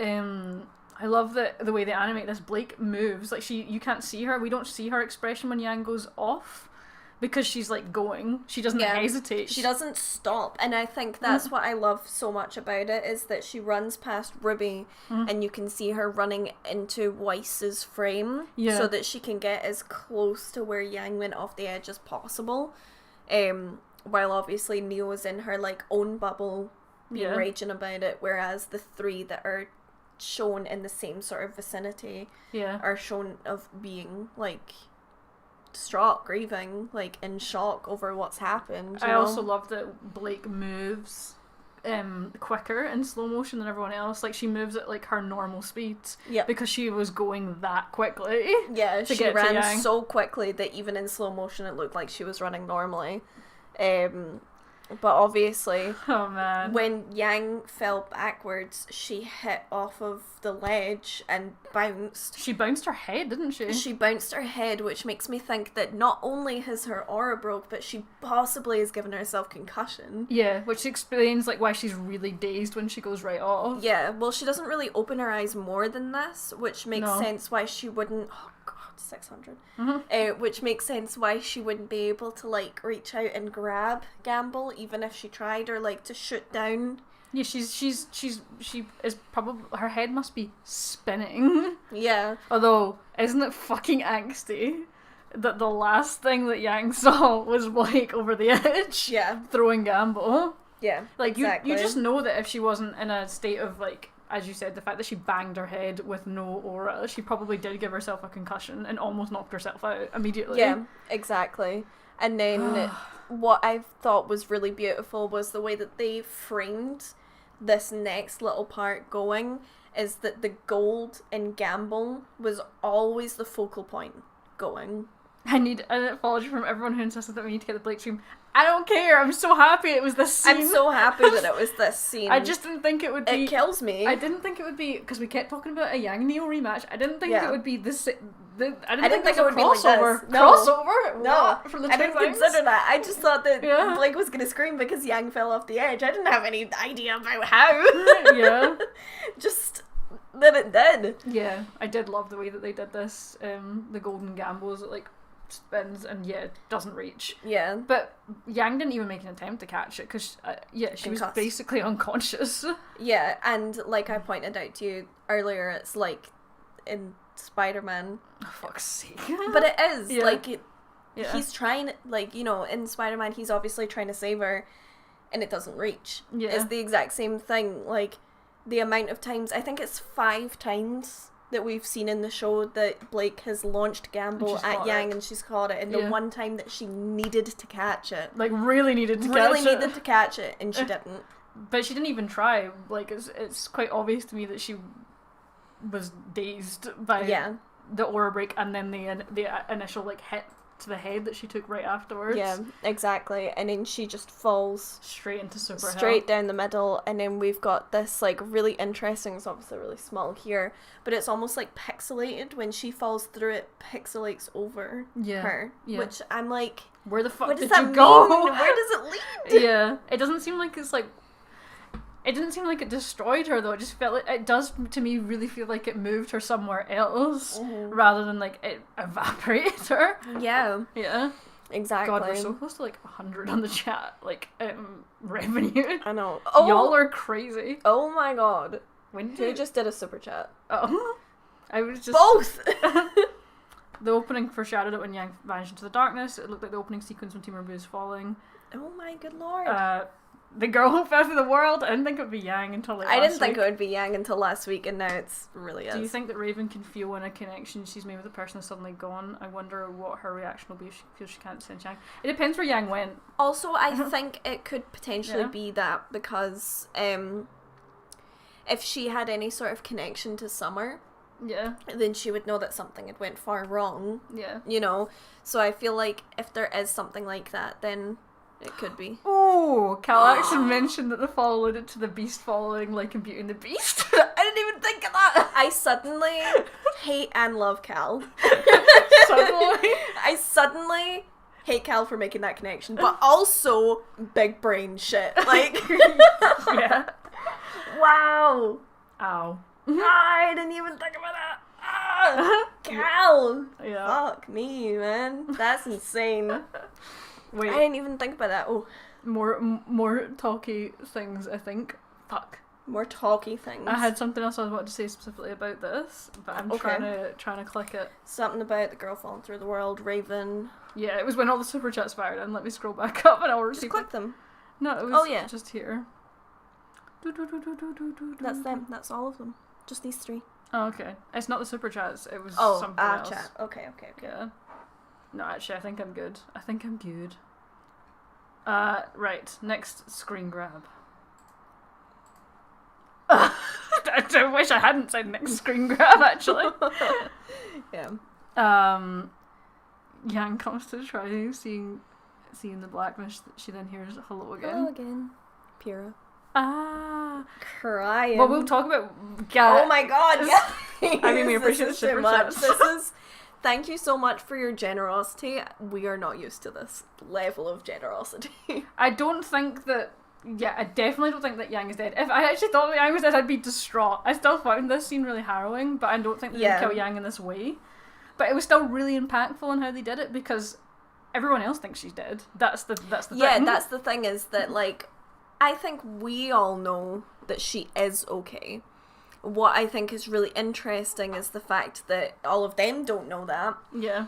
So we get some really genuine reactions from the rest of the characters about how they deal with that kind of grief, which is great. Do you think she'll fall into another reality and see another team Stark still together until we see Summer? We'll talk about exactly what we think is going to happen. There's a couple of potential scenarios that could evolve from wherever she's gone, because, I think we're both of the firm belief she's not dead, she's just somewhere different. Just somewhere else, but we don't know where that is yet. Yeah. Yang's gonna pull, oh shit, a byleth and come back and avoid marriage with the goddess next month.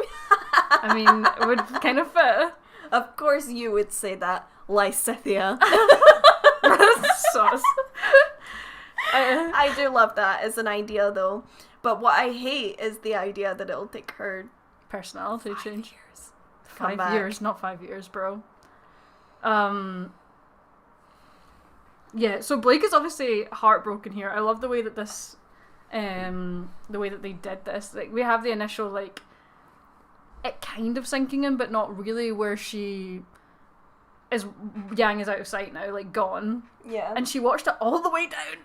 Like, even when she couldn't reach, obviously, she watched her fall all the way. Not even when she could see her anymore. She was trying to force herself off the edge. But I love the, like, sort of realization dawning on her face that she failed. Like, she didn't get to her in time. Yeah. And then the big death scream. The big scream. The scream so bad that it echoed. Echoed through this huge place, Yeah. Yeah, I do hate the transition of her ears. Yeah. We love to see it. But we hate to see it. You know, man, Aaron always does the Blake Yang scream so well.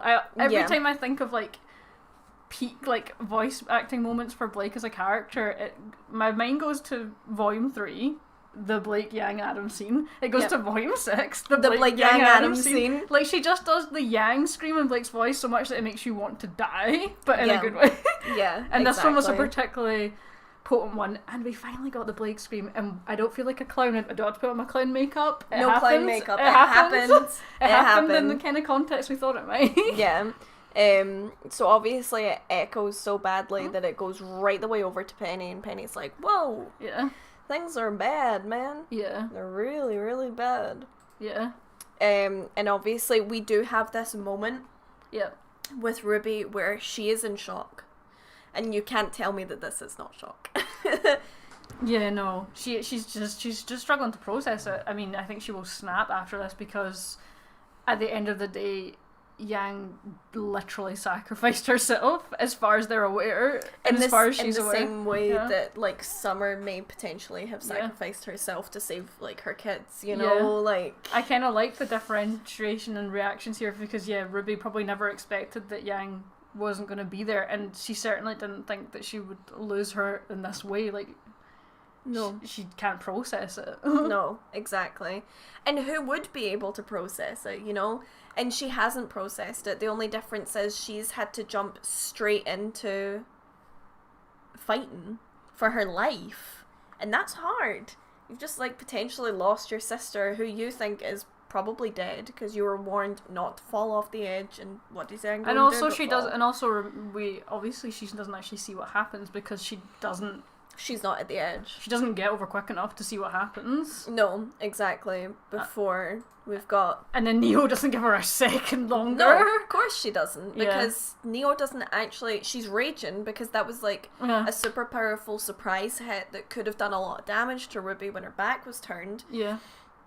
And it didn't work. So she's furious. But that's not going to stop her from attempting to kill Ruby. I love the block here too is so off, because she was not prepared. She wasn't paying attention at all. Exactly. And I love that, because, like, you can only imagine how heavy Crescent Rose is. So to then be taken by surprise and, like, knocked kind of awkwardly off balance, like... That's true. She would have known how serious it was just from Blake's reaction. Like, even just hearing it, she would have known. Yeah, and that's probably why she froze. We need to remember that Ruby is 2 years younger than the rest of them as well, so, like, she is still older than she was when we first met her, but she is still young, you know? So, like, there's a lot of things that she won't have been able to process properly, and that'll be coming back into play, like how she wasn't able to process what happened to Summer when she was a child because she was so young. Yeah. And still hasn't processed the potential information that her mum could be in a Grimm. And now she has to process that her sister's potentially dead. Like, that's a lot on someone's shoulders who is so young. Yeah. To have to try and deal with. And you can't even deal with it Because you're getting attacked. Yeah. And then obviously we've got in the background here Weiss and Blake, who is almost over the edge. And Blake, who is like forcing herself to like reach down as if she could just reach. It's like when you're younger and you see the moon and you think you can just reach out at the top of a hill and touch it and you can't. That's like what it feels like for Blake, but in a really dire way. And Blake was reaching for her son. Sorry, just when you said it, I was like, you're fucked, mate. You set this one up. You're so right, though. But yeah, so she's, like, throwing herself down to try and, like, reach as if she can catch her, and Weiss is, like, pulling her back, because she's like, just because we lost one doesn't mean that we're gonna lose two. Like, get the fuck back over here. Yeah. Yeah, Blake was going. No hesitation. Yeah, she was going, and, like, obviously Weiss is pulling her, and she's having to use, like, all of her energy as well to pull her back onto the platform. And Weiss is small. Yeah. Like, Yang fell out of time and space, so maybe she'll don't need to whisper the chat. I'm just reading them out for me. Oh, okay. Just read them out. Sorry, guys. I fucking missed it. Don't interrupt me when I read them. Yang fell out of time and space, so maybe she will pop up another time. Maybe in the past. Oh, I don't know about that. I would hate that, but thanks for the suggestion. Yeah. That would literally make me cry. But the sun is in vacuum. But yeah, so she's like, she was obviously reaching. I didn't get both because I already had 240. I didn't need more. I cancelled twice in this one. Jeez, guys. Oh Lord. But obviously she's like weeping, and Weiss is like trying to do her best. Parallels to the end of Volume 6 when Blake is weeping at the edge of the cliffside after Adam falls, and Yang is there to comfort her, but this time no. But this time no, she's grieving because Yang's over the edge, and she's like not holding it together. I don't mind Senny reading them, but she can read them like to a full volume. I have no problem with you reading them out loud. Do you want to read that one? Or do you want me to read literally interrupted me halfway through, so I didn't pick up anything. I hate my brain. Blake is ready to murdered by Grief herself. Also, RWBY seems to kill off somebody in a relationship. Yang lives if they all fall. Well, I don't think they're going to fall. I think they're going to go voluntarily, but we'll get to that. We'll figure it out. Yeah, sorry. Yeah, not direct parallels, but echoes. Like, it was very reminiscent of it. Whoa. I changed it when you were like, I didn't realise you were still talking. Yeah, I want to specifically mention here that the captions on it, like, it's hard to hear when you're listening because it's like a lot going on.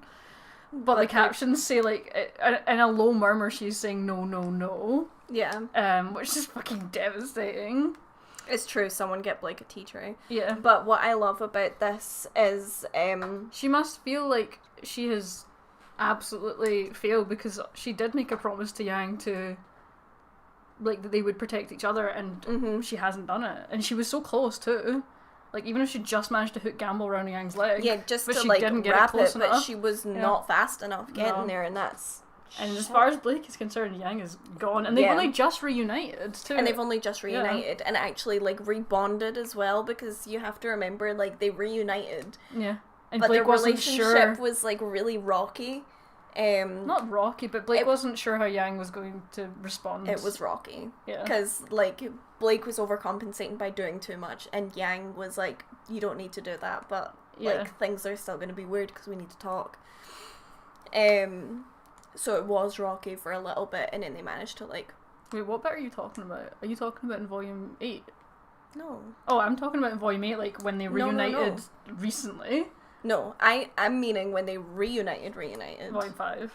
Yeah. Ah, okay. No, I'm meaning that obviously they've only just That's true. They've only just reunited. I sometimes forget that they've only just reunited because we're only here. And she was already worried about her because she thought she died in the whale bomb. Yeah, exactly. And now she's and then she was probably, like, secure in the fact that actually they were going to be okay. Yep. And now and obviously they shared that little soft moment too. Mm-hmm. And now it's like, oh no, nope, that's not what's happening at all. Yeah, but what I love is this kind of anime trope, where, like, when the person thinks that the person they love more than anything in the world is dead, so they just go fucking feral. Yeah, we love love to see it. We've never seen Blake like this before. I think close to it in Volume 3 when she blocks Adam from getting near Yang, like, over her unconscious body. Yeah, but it's not this level. In this model. No, not this level. Yeah, and it's absolutely insane to see. And then obviously, prior to this, didn't load it in because running out of time. Oh my god, sorry. I just remembered a thing that I was going to say from the long falling shot. It finally came back in my brain. What were you going to say? The opening. The opening specifically, the lyrics when everybody's falling into super hell. Yep. Is sometimes it's worth it all to risk the fall and fight for every life. Yeah. Right at that bit. Yeah. It was there all along. It was there all along and we just didn't listen. And I think it's a clue as well to what's going to happen next. But yes, continue, sorry. Definitely. So, just prior to this screenshot of Weiss, she reached out after Blake, as Blake obviously ran after Neo for her blood. Realising she can't do anything. When she was reaching out after her, she had tears in her eyes. Mm-hmm. But obviously she probably felt like in that moment she couldn't actually, like, grieve the potential that Yang is gone. Well, yeah, because it hurts for Weiss too. Of course it does. Yeah. She's our friend. And they obviously shared that moment where Yang was like, what if I needed her here for me? Yeah. And Weiss was like, oh my god, this is much deeper than I thought. Yeah, Weiss is under no illusion of this. She understands the significance of the relationship sometimes more than they do. Yeah. Like, she's suffering Weiss. She is suffering Weiss. She's, like, seen it for as long as most of the fandom have seen it. Yeah, honestly. So this is devastating for her as a friend, and also knowing, like, what Blake must be feeling right now and not being able to do anything about it. But fucking props to Ice Queen. She just gets on with it because it's not the time. She does, because they need to. Yeah. They have no choice. But then obviously she's like scowling up at Cinder, and Cinder's like, oh yeah. Yeah, I remember I stabbed you. Wow, look at that leggy. Yeah, I was like, what? Like, sometimes I forget that Neo is like ultra flexible. This is the ultimate form of suffering Weiss. You're not wrong. Honestly, same. And you're totally right, it's not friend, family. But yeah. Yes. Completely correct. And then obviously hooks Gamble around Neo so that she can try and get a hit in, and she shatters. Yeah. Which leads Feral to this Blake. brilliant Feral Blake. I love that her, like, eyes are so small, like a cat that's hyper-focused. Yeah. I love that little detail. That's why I had to grab this one. Yeah. I had no choice but to grab this. I do love that, like, in Volume 7, Blake was like, I don't really want to have to, like, kill anyone again, like, if we can avoid it, but as soon as someone, like, kills Yang in her eyes, she's like, I'm fucking killing you. Yeah, she's literally like, I will kill everybody that wrongs me. Yeah. We love that. I just can't believe how much of a, like, personal beef Neo has put such a huge target on herself that she doesn't even realise. I am, like, really worried that Neo's not gonna live to see the end of this volume. I think she will. But she might not. I think she's good, but she's now made herself, like, mega villain. She has. Yeah. She absolutely has. And then obviously when she shatters, she hears them up fighting here. Up there, yeah. So she follows after there. And we've got Cinder fighting Weiss. And look at her go. Look at her go. Weiss love does so good to see here. it. Yeah. We do. We actually do. And then Penny's like coming in for the big hit. Her. I know. I didn't even manage to get a screenshot of when she like actually punches her. She gets her so far across the space. I know. She was absolutely incredible. She's still got the staff though. I'm like, no, throw the staff through the portal. I know, definitely. What? I was trying to see where they are in this because the brightness is really weird. Who are you trying to see? Oh yeah, because Cinder and Penny are like over here. Yeah, they're floating. Well, the Percivalians are still trying to Rainbow Road it out of there. Yeah, and then we get to see Penny's cool new blades because she's not got them like actually like loaded into her back anymore. No, she has to just create them herself. Yeah, and it's so cool, and they look much more jagged. Like she can, I think, alter the shape of them to whatever she needs them to be, and that's so cool. Well, yeah, do you not remember when Raven and Cinder had like a dick contest with their swords in Volume 5? Yeah.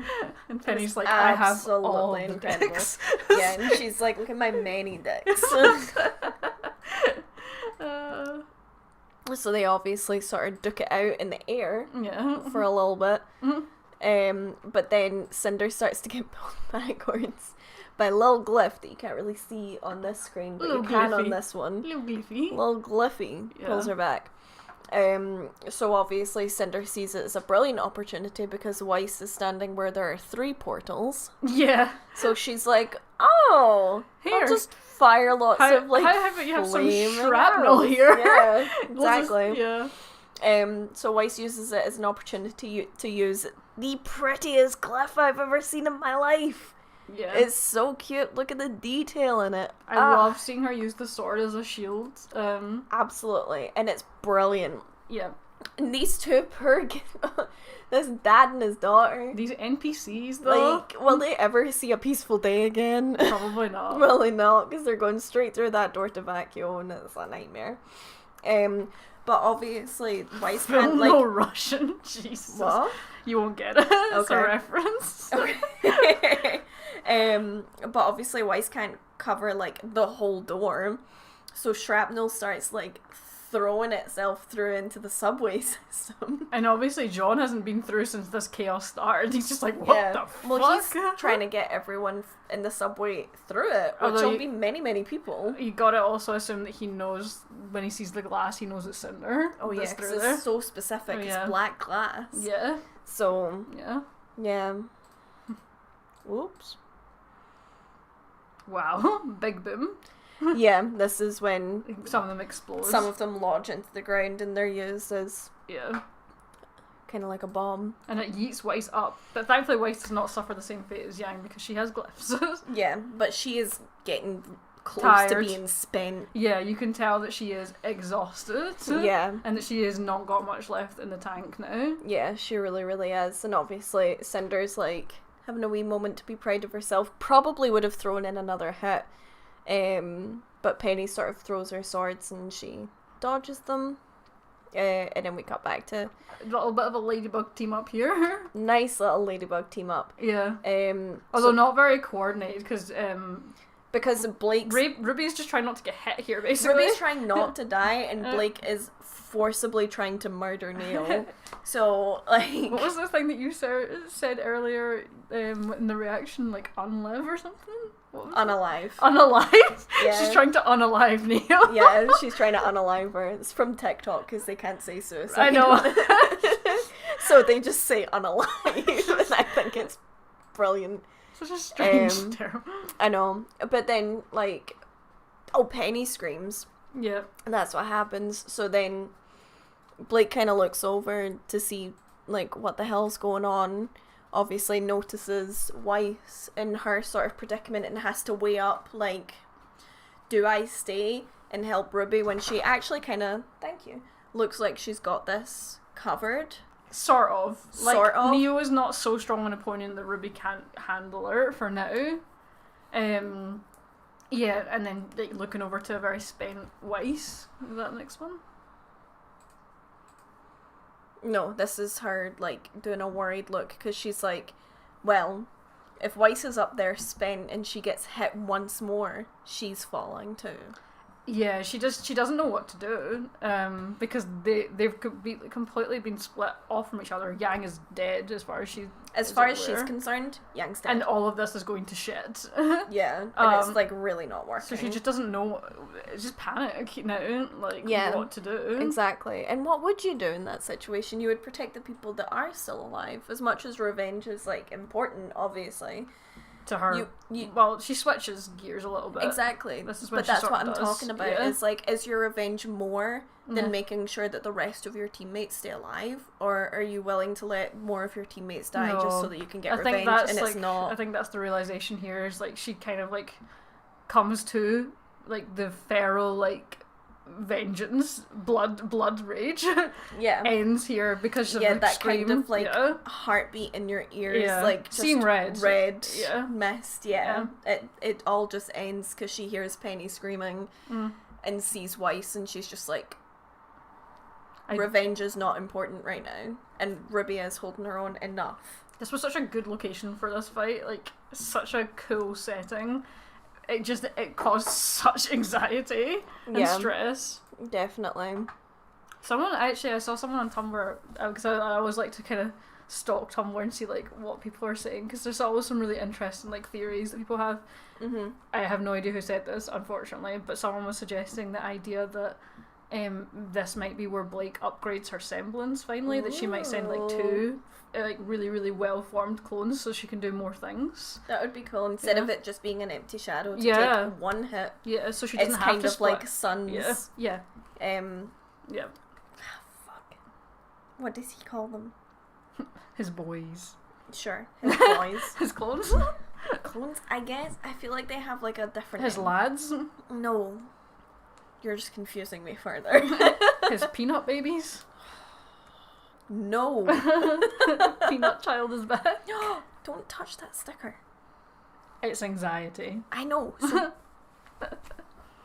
I don't know. Not the great one. Did you just kill Pyrrha again? And you also disturbed Jorah? Excuse me. Hey, look, that Yang didn't fall though. She was good. Nice work, Senny. Fuck's sake. I can't believe you like absolutely shafted Pyrrha. Ooh. She can probably. There you go. Nice. She's just creeping. I can't believe you threw that hat and killed Pyrrha again. Has she not been through enough? Look at her. This is how she exists now. Yeah. We go back to Harriet, and Vine is a very interesting scene as Vine has scrambled his way onto this airship. Yeah, and she's like, hi. It's good to see that someone made it. Yeah, someone just leaving Elm. Yeah. And obviously she's like, oh yeah, I'm gonna go down and bomb it. But it's so pointless to bomb it now. So pointless when they're already leaving. Yeah, obviously not everyone's gone, but like you're literally just murdering for the sake of murder. There's no ifs or buts about it. She's going down there to murder because she wants to. Like, well, yeah, she's following her orders to the last, even if it's just, it makes no sense at this point because they're not bargaining anyone here. It would just be killing people. My heart stopped so many times because of this episode. The next one will end my life, I guess. Yeah. Yeah, you know, I thought that they were gonna like tie things more in this one than they did. Nope. And now I'm like, holy shit, next week's gonna be fucking wild. I don't know where the fuck they're gonna end this, but I'm going to die. Get Harriet some therapy. Yeah, that sounds about right. So this is interesting, and I said this in the reaction. Yeah. When Vine starts talking about Clover, yeah, Harriet takes a very different reaction from what we've seen her take before. Yeah. And I feel like she might have been in love with Clover. I think so. Whether he knew that or not. Yeah, I think she had a big old dokies for him. But I think there is a potential that there was a crush because Vine said, I know he was important to you. That's all he said. I know he was important to you. Given the way that she reacts, I feel like, yeah. It's a bit more. It even takes her by surprise that she starts crying, you know? Like, she tries to kind of fight it. What did I say that I'm never to say again? I don't know what I said. I don't know. There's so much shit in this stream that I have no idea. Oh, Jack. But, Vine, like, is like, this is pointless. Ironwood is gone. Yeah. His plan actually was useless anyway. Like, don't think it was the right call. And Harriet's like, it's not up to you. Yeah. Sometimes people, Harriet, bum mental to cope. That's her therapy. Well, yeah, and then she gets absolutely rammed by Robin in another they're airship. trying to have like this soft moment, try and redeem Harriet's character like a little bit. Robin's like, let's ram this fucking thing. She's like, you are not bombing Mantle today. Yeah, she's like, fuck you, leave my town alone. Well, because she'll know there's still people evacuating. Like, not everyone will have gone through yet. No, exactly. There's a lot of people. Exactly. So obviously Harriet, being raging that she didn't get to, you know, have a moment's redeemability, decides to arm the payload. Yeah, anyways, just as a major fuck you. Yeah, just as a fuck if you're you, going I don't down, want I'm to going be down redeemed. with you. Yeah. Yeah. Kicks Vine out after opening the... Well, because she knows Vine will probably be kind of okay. Kind of, maybe. Maybe. It's quite high up. Hopefully. Maybe. Yeah. Certainly, she doesn't want him on board for this fiasco. No, and then she, like, gets back, takes it off of autopilot, and then is like, there's a bird flying directly for my ship. And then it's like, oh, nature! It's gross! I love that he's And she's like, what the fuck? Because they don't know that he can turn into a crow. No. I just love that he just goes through the fucking windshield, basically, like a madman. Like an absolute maniac. And then just, like, tackles her the fuck down onto the ground, and then they have a bit of a, like, fight about it. Not properly yet. No. Yeah. And then Watts, like, takes over the autopilot, and they start flying somewhere. Probably still towards Mantle by the looks of things. I think it is still towards Mantle, but do you know what makes me really afraid is that I think Watts knows about the doors and he's going to fly the ship through the portal into that space where they're all fighting right now to detonate the payload. Bye, Cinder. Yeah, what sends the bomb to Amity to get revenge on Pietro? He could do that. That would be extremely petty. It would be so petty. But it would also goof global communications ever happening. For a long time. For a long ass time. Bird strike. And then we cut to this iconic scene, actually. Really, really iconic. There's so much to unpack here. Yeah. Actually. So, Jimmy, after murdering Winters, Daddy, comes down and makes an attempt to murder another Schnee just to, you know, really hammer home to Weiss that not only can she lose her dad, but also her sister in the same day. You know, why not? And this kind of shows you how powerful this gun is, because we know that Winter is super duper skilled and very, very powerful with her semblance, so this would have been a good shield. Well, you know that she has to be really good, because Ironwood wouldn't make just anybody his, like, right-hand man, if you will. No. So, like, she has to be... Sorry. It's true. But yeah, like, he wouldn't choose just anyone, so she would be, like, very powerful, and... Ironwood, I killed your dad. Thanks. Yeah. Of anyone that would be thrilled to hear that news, it would be her.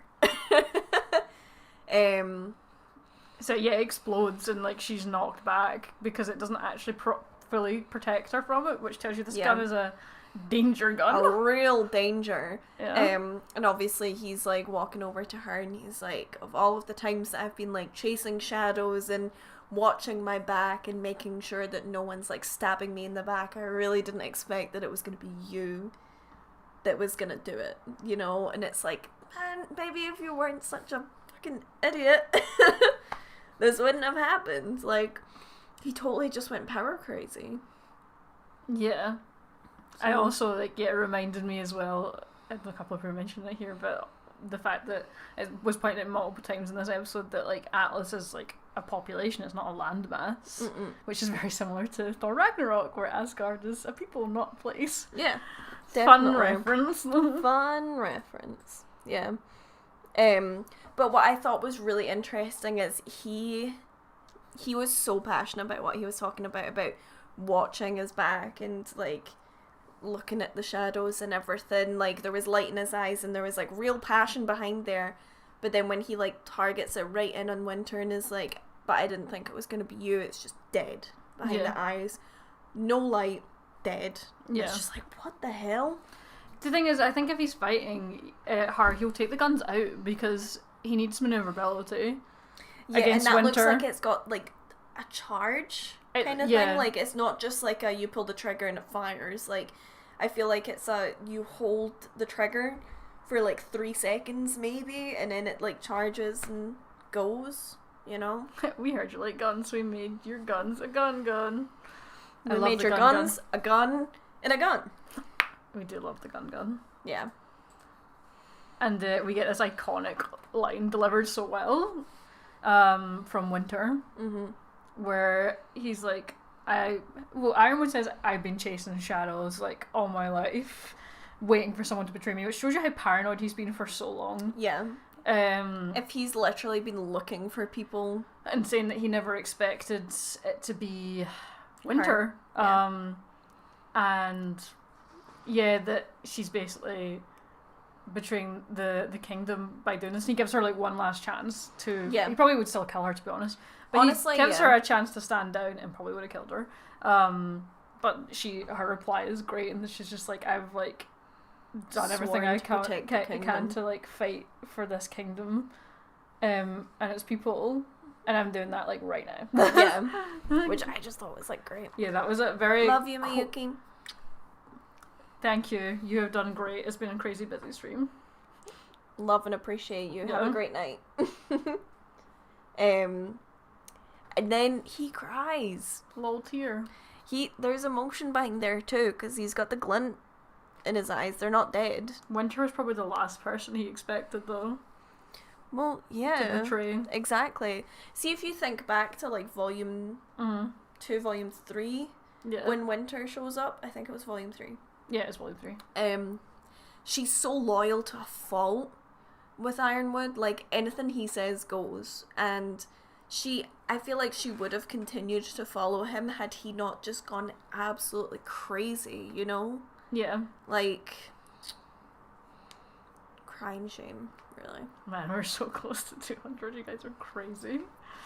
Honestly insane. I think that it's regret that he's gonna have to, like, this is the first person he's gonna kill that he actually feels bad about. Yeah, exactly. Like, Counselor Sleet, Jacques Schnee, Oscar. Whatever. He's not that regretful about it. No, he's not got any emotions tied into that. Yeah. Whereas, like, I feel like he watched Winter grow, knowing the background of, like, what her life would have been like at home with someone like Jacques. Jacques boy. And was like, you know, we can take her, like, out of that situation, like, give her a good career, and if she is, like, really good at what she does, then, like, she can work with me, and, you know, like, everything's all good kind of thing.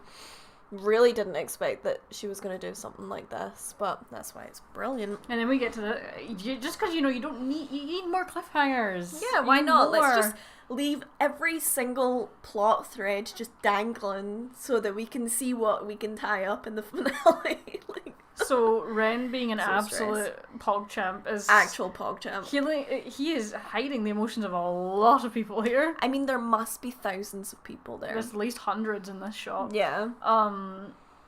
As they are still in the Stuff Storm. I don't know what the heck happened to Nora and John. I'm gonna guess we'll find out. Well, see, they were trying to get people to come through the portals, so they've not even made it through to Vacuo yet. Yeah, it's just them. The evacuation's continuing. Come on, it's a good one. Okay. So, like, in terms of actual, like, hunters and huntresses, it's literally like Ren, Oscar, Emerald. That's it. Yeah. That's all they have.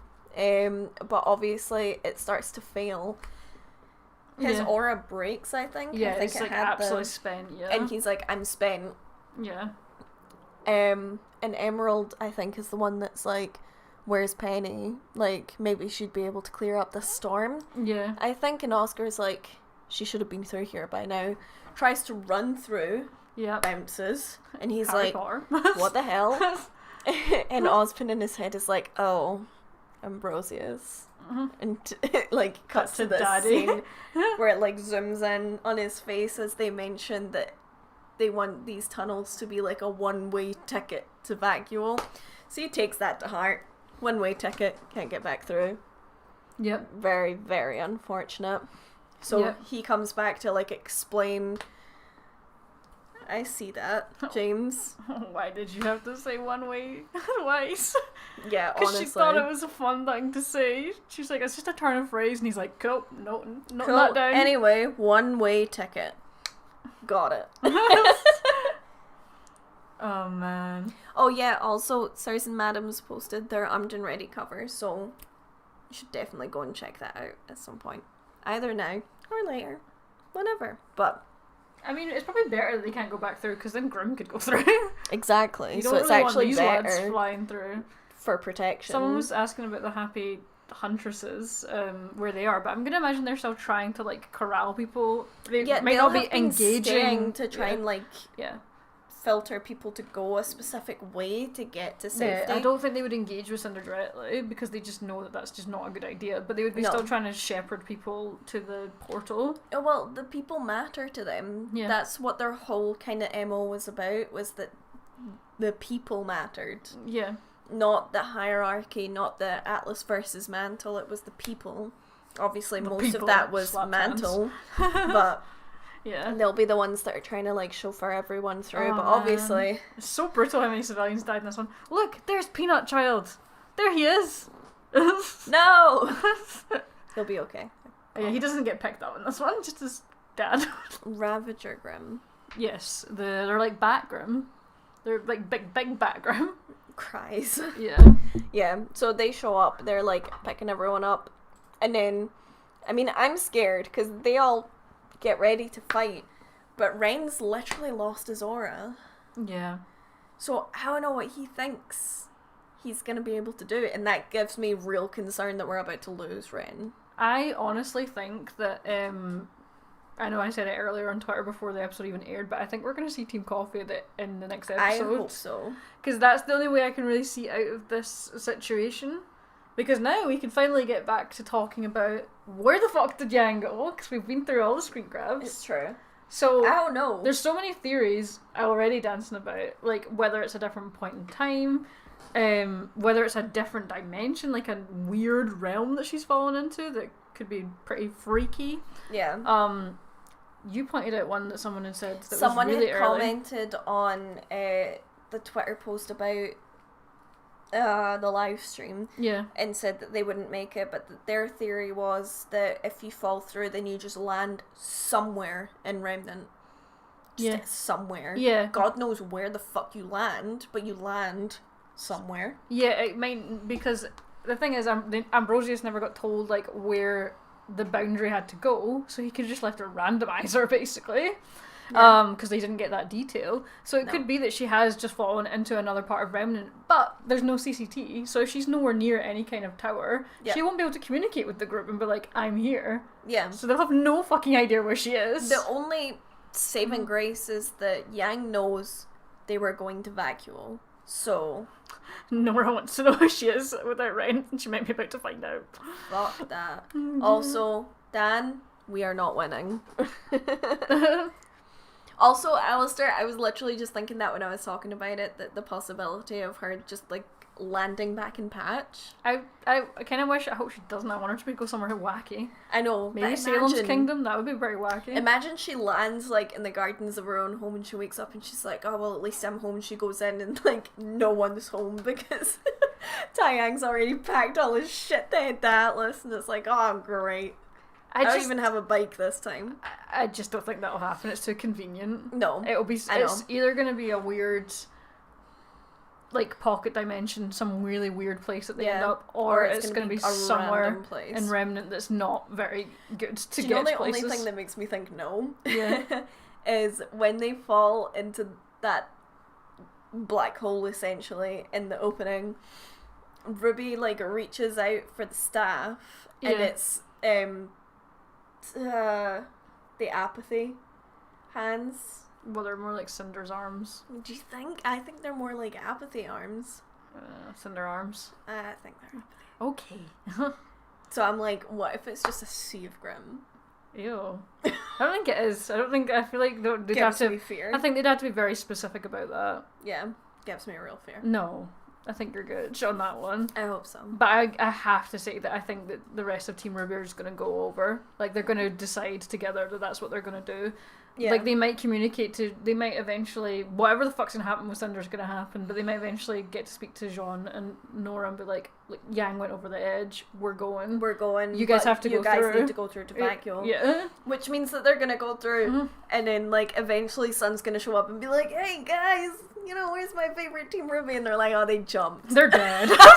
They're dead, as far as we know, they're all fucking dead. And Sun's just like, what? You're kidding. But I love those girls. Shut up. Now I need to give them a hug. And he's like, no, man. We actually don't know where the fuck they are. Yeah. Oh, I can literally hear it in Sun's voice, and it's the worst. I know. Don't do this to me. Manifesting seeing Sun next week, and Team Coffee finally in the new software. I really want to see Team Coffee in the new software. Yeah, Serious. but I can't imagine that they'll just not go and try and find Yang. It's whether they end up in the same place, because there's no guarantee that when you fall through it's all the same place. Like I said, it could be a randomizer, like Russian roulette of Remnant. Like, oh, you're on a mountain. It does just like fall through to Remnant, yeah. Like... Yeah. What if Blake and Anger tackles Neo off with her? I think she's beyond that now. I think that she's beyond just raw vengeance. I think if anyone's gonna fall off with Neo, it's gonna be RWBY. I don't think anyone else is gonna fall off other than a villain, really. And even then, I don't think so. I know, but I mean, like, likely... if anyone's gonna tackle Neo off, just to stop her. God. Yang runs into Gira and Callie and Alia. I mean, if she landed in a menagerie. So fucking cool. Imagine they just like see her and they're like, I think this is her. I think this is the girl. I think it's safe to say though that we will not see Yang next episode. The only way that I think we'll see Yang next episode is the fucking hook. The hook for next volume, which is just her like opening her eyes and you don't know where she is. Like, yeah, it's just like zoomed right in. Yeah, with like a gasp and you have no idea where she is. That's what I think the fucking last scene's gonna be. I am so unprepared. Yeah. But at least we know that next week it will come out at 3 o'clock our time, which gives me more time to get all of the fucking screenshots. Yeah, if you want to get like 700 hour next time. Oh god, don't tempt me. Yeah. Because it could be. I'm so excited. I'm actually so excited for the last episode. This volume has been stellar. It's been absolutely incredible. I am sad that we can't join the RWBY live stream that they're doing right now. Is that why we've lost people? We've lost people because they are doing like a sort of live stream kind of that's valid Q&A thing. That's valid. Which is absolutely fine. I really don't mind, but yeah, and also we have limited time when we're doing this. Like we have to do it. We have to still organise everything for this. Yeah, doing it on the same day is not easy. It's not easy, and like I would love if we would be able to like do this live stream on a different day, but we just can't. So as stressful as Saturdays become for us, yeah, it's the only day that we can do it. So as sad as I am that next week is the last live stream of this volume, I'm also like, can't wait to be able to breathe again. Yeah, I'm so excited to rewatch this episode about a bazillion times before then. Oh, absolutely. And I can't wait for all the fanfiction and art and all the good shit that this fandom does. Thank you so much. Thank you so much, Valkyrie. It's very much appreciated. And honestly, you guys have been insane. This is definitely easily broke our records for concurrent viewers. For concurrent and for revenue. And for the singular chat revenue. Y'all are crazy. I don't even think your birthday stream nowhere close. No. Like, this is insane. Absolutely insane. But thank you so much for joining us. I think we can probably just end it here. Unless you guys have any burning questions. Any burning questions that you want to ask us, then feel free to, go for it. I mean, maybe we'll break the record again next week. I don't think we will, because I know that people come on here specifically when they're like, oh, there was a really good Blake and Yang scene. They're like, oh, let's go to their stream. Anyways, there's going to be an interview with an Atlas ball. Honestly, you're living in a fever dream there, Ali. I think you're way off. Oh man, I don't hate that all the falling off Yang art came true. I literally retweeted a really good piece of art yesterday on Twitter and put below it manifesting for Yang falling, but it was also Blake like holding her and I was like, God, Blake wishes she fucking could. But Weiss was I'm gonna have to go and look at this. I actually, because I so I spent like an hour and 40 minutes maybe collecting all of the screenshots, and then it took me about like an hour and a half to load all of them into OBS, so I actually haven't been on Twitter since I posted like the things that I have posted. Interesting question about Raven and teleports. Okay. Obviously we know that she can like teleport to Yang and Kroll, but I'm wondering, could she do it through a different dimension if Yang is genuinely in a different dimension? I don't think her teleport would work. I don't know. I think we talked about this before, that it's not like... Well, we talked about it in D&D terms, how... I don't think it would work through different planes. Yeah, like, So obviously, like, you've got teleportation circle in D&D. So, like, you can use that to teleport to a specific circle, but you can't teleport there if you're on the wrong plane. The same way that you can't scry on someone if you aren't on the same plane. You know? Yeah. So... Yeah, no, I think she couldn't. But I do think what might happen if it is true that Yang has just been yeeted somewhere else in Remnant, although I don't know how they will know that, but if that's what their kind of theory is, and they end up somewhere else in Remnant together, because they all fall at the same time, then they might be like, we should go to, like, Taiyang, Raven, someone that knows Yang, and see if she's been here. Definitely. Because I don't think they know about the whole Raven teleporting malarkey. Only Yang really knows that. And Weiss. Oh no, yeah, And Weiss Crow. knows. Weiss does know that. Yeah, so Weiss might be the one that's like, her mum can teleport to her. We should try and find Raven. Yeah. I know that she kicked me in the face, and I will kick her in the face back. But she's probably the only way to get to Yang. Also, Hydro, we are doing well. We are still. We're not, well, we are, but we're stressed as fuck, 'cause we're trying to move house and it's really stressful. We are still trying to actually secure somewhere, but I mean, I didn't think that it was going to be so hard, but unfortunately what seems to have happened is because of the pandemic, there's lots of people that want to move because either their house they've found is too small, or they live in a flat and they want to move out of the flat so they can have a garden, like. So everyone and their aunt's like trying to buy somewhere it's right very, now. Very competitive. Yeah. Which is hard and stressful. The whole process is stressful. Really stressful. Someone said something interesting. That, I'm just going to scroll up and see if I can find it. Good luck, it's just a sea of text. I know. Oh no, I can't find what it was. I'm sorry, person whoever said it. It was an interesting suggestion. What? I don't know. I can't remember. I've lost whatever it was because there's so many people in here. I'm trying to think of other. What the fuck it was? You wrangle the chat, and I'll see if my brain can like reconnect the dots. I don't know. You don't know how to wrangle the chat? No. You had to wrangle it earlier. Yeah, alone. That's fine. How did that go? Not easy. You're a liar. I'm just a liar. Yeah. Hi, Bora. But he's doing a big stretch. Yeah, we should probably jump actually, just so that Yeah. Oh no, I remember my brain came back. Okay, that wasn't even something that someone said. I'm just like, oh my god, we're gonna have another angsty B reunion again. How many of these are we Third gonna have? time's a charm. Jesus Christ. But this one's probably gonna be the worst one, but the best one, but the worst one. Fourth time. Holy shit, it's been so many times. Because one of the B reunions was when it was the Blake Adam Yang fight. Yep. Because Blake was only supposed to go and disable the tower and then come back, and I don't think I count that. I do. No, I do. I think I count when there's been time between them. But there was worry, and I think that counts. Nah, it's not the same. I'm sure they will kiss. It's just a question of that's like, what. I think Blake's gonna go insane. Like, when she sees her again, because she really thinks that she's dead. Yeah.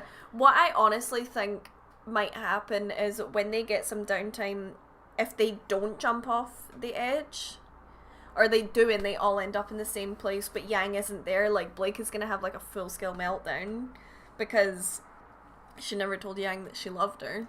Yeah, I think so. I think it's like, I think this could be the thing that leads to that, and Blake initiating it, because she's just like, fuck it. Yeah, I'm not losing you I thought you again. were dead. Yeah. I am not wasting the opportunity. I'm sick of feeling like I'm gonna lose you, so never fucking leave me again, you know? No, I think that's what's gonna cause it, and I'm so here for it. Me too. I'm like so here for it. But we still have one episode left. We do, so we should flip side it for now, because it's been over 2 hours that we've been going. But yeah, if you want to check our reaction out to this specific episode, it is up on our Patreon, which is linked down here. I don't know if it is linked down here, but it's linked on our reaction video that went up today. That's what I mean. It's linked down here. The name. Oh yeah, it's That's on what there. I was Wow, at. such high technology. High tech. It's that. So if you haven't seen it and you really want to see it early, it's already up there. So you can get our actual like feral chaotic reaction. Yeah. Just gonna warn you all, I didn't actually cry. No. I was too stressed. It was too stressful to cry. Yeah, I think when I rewatch it tomorrow, when I've slept on it, I will probably cry. It's kind of the same as Chapter 5 with the Amity Tower scene. Like, I cried a fuckload when we rewatched it because I knew what was going to happen, so I could just get really invested in the emotion of the scene, and I was just like, oh my, this Honest is a lot. to God, it was stressful, But, we were asking for it. It is all our fault. We wanted a Neo rematch, we wanted the Blake scream, we fucked up. And we fucked up. We Sorry. shouldn't ask for things that should hurt us, but we do. Yeah. So, anyway, good night. Yes, good night. Stay safe, and we will see you next week for the finale. That's scary. It's scary, but at least RWBY's going to be sooner because November is not as far away. Not as far away. Yeah. But enjoy, and we will see you all next week. Yes, thanks for hanging and for all the super chats and just the chaos of the Just evening. the chaos and the love. We're probably going to go and rewatch the episode right now. Yeah. Alright, bye guys. Lots of love. Bye. Stop streaming.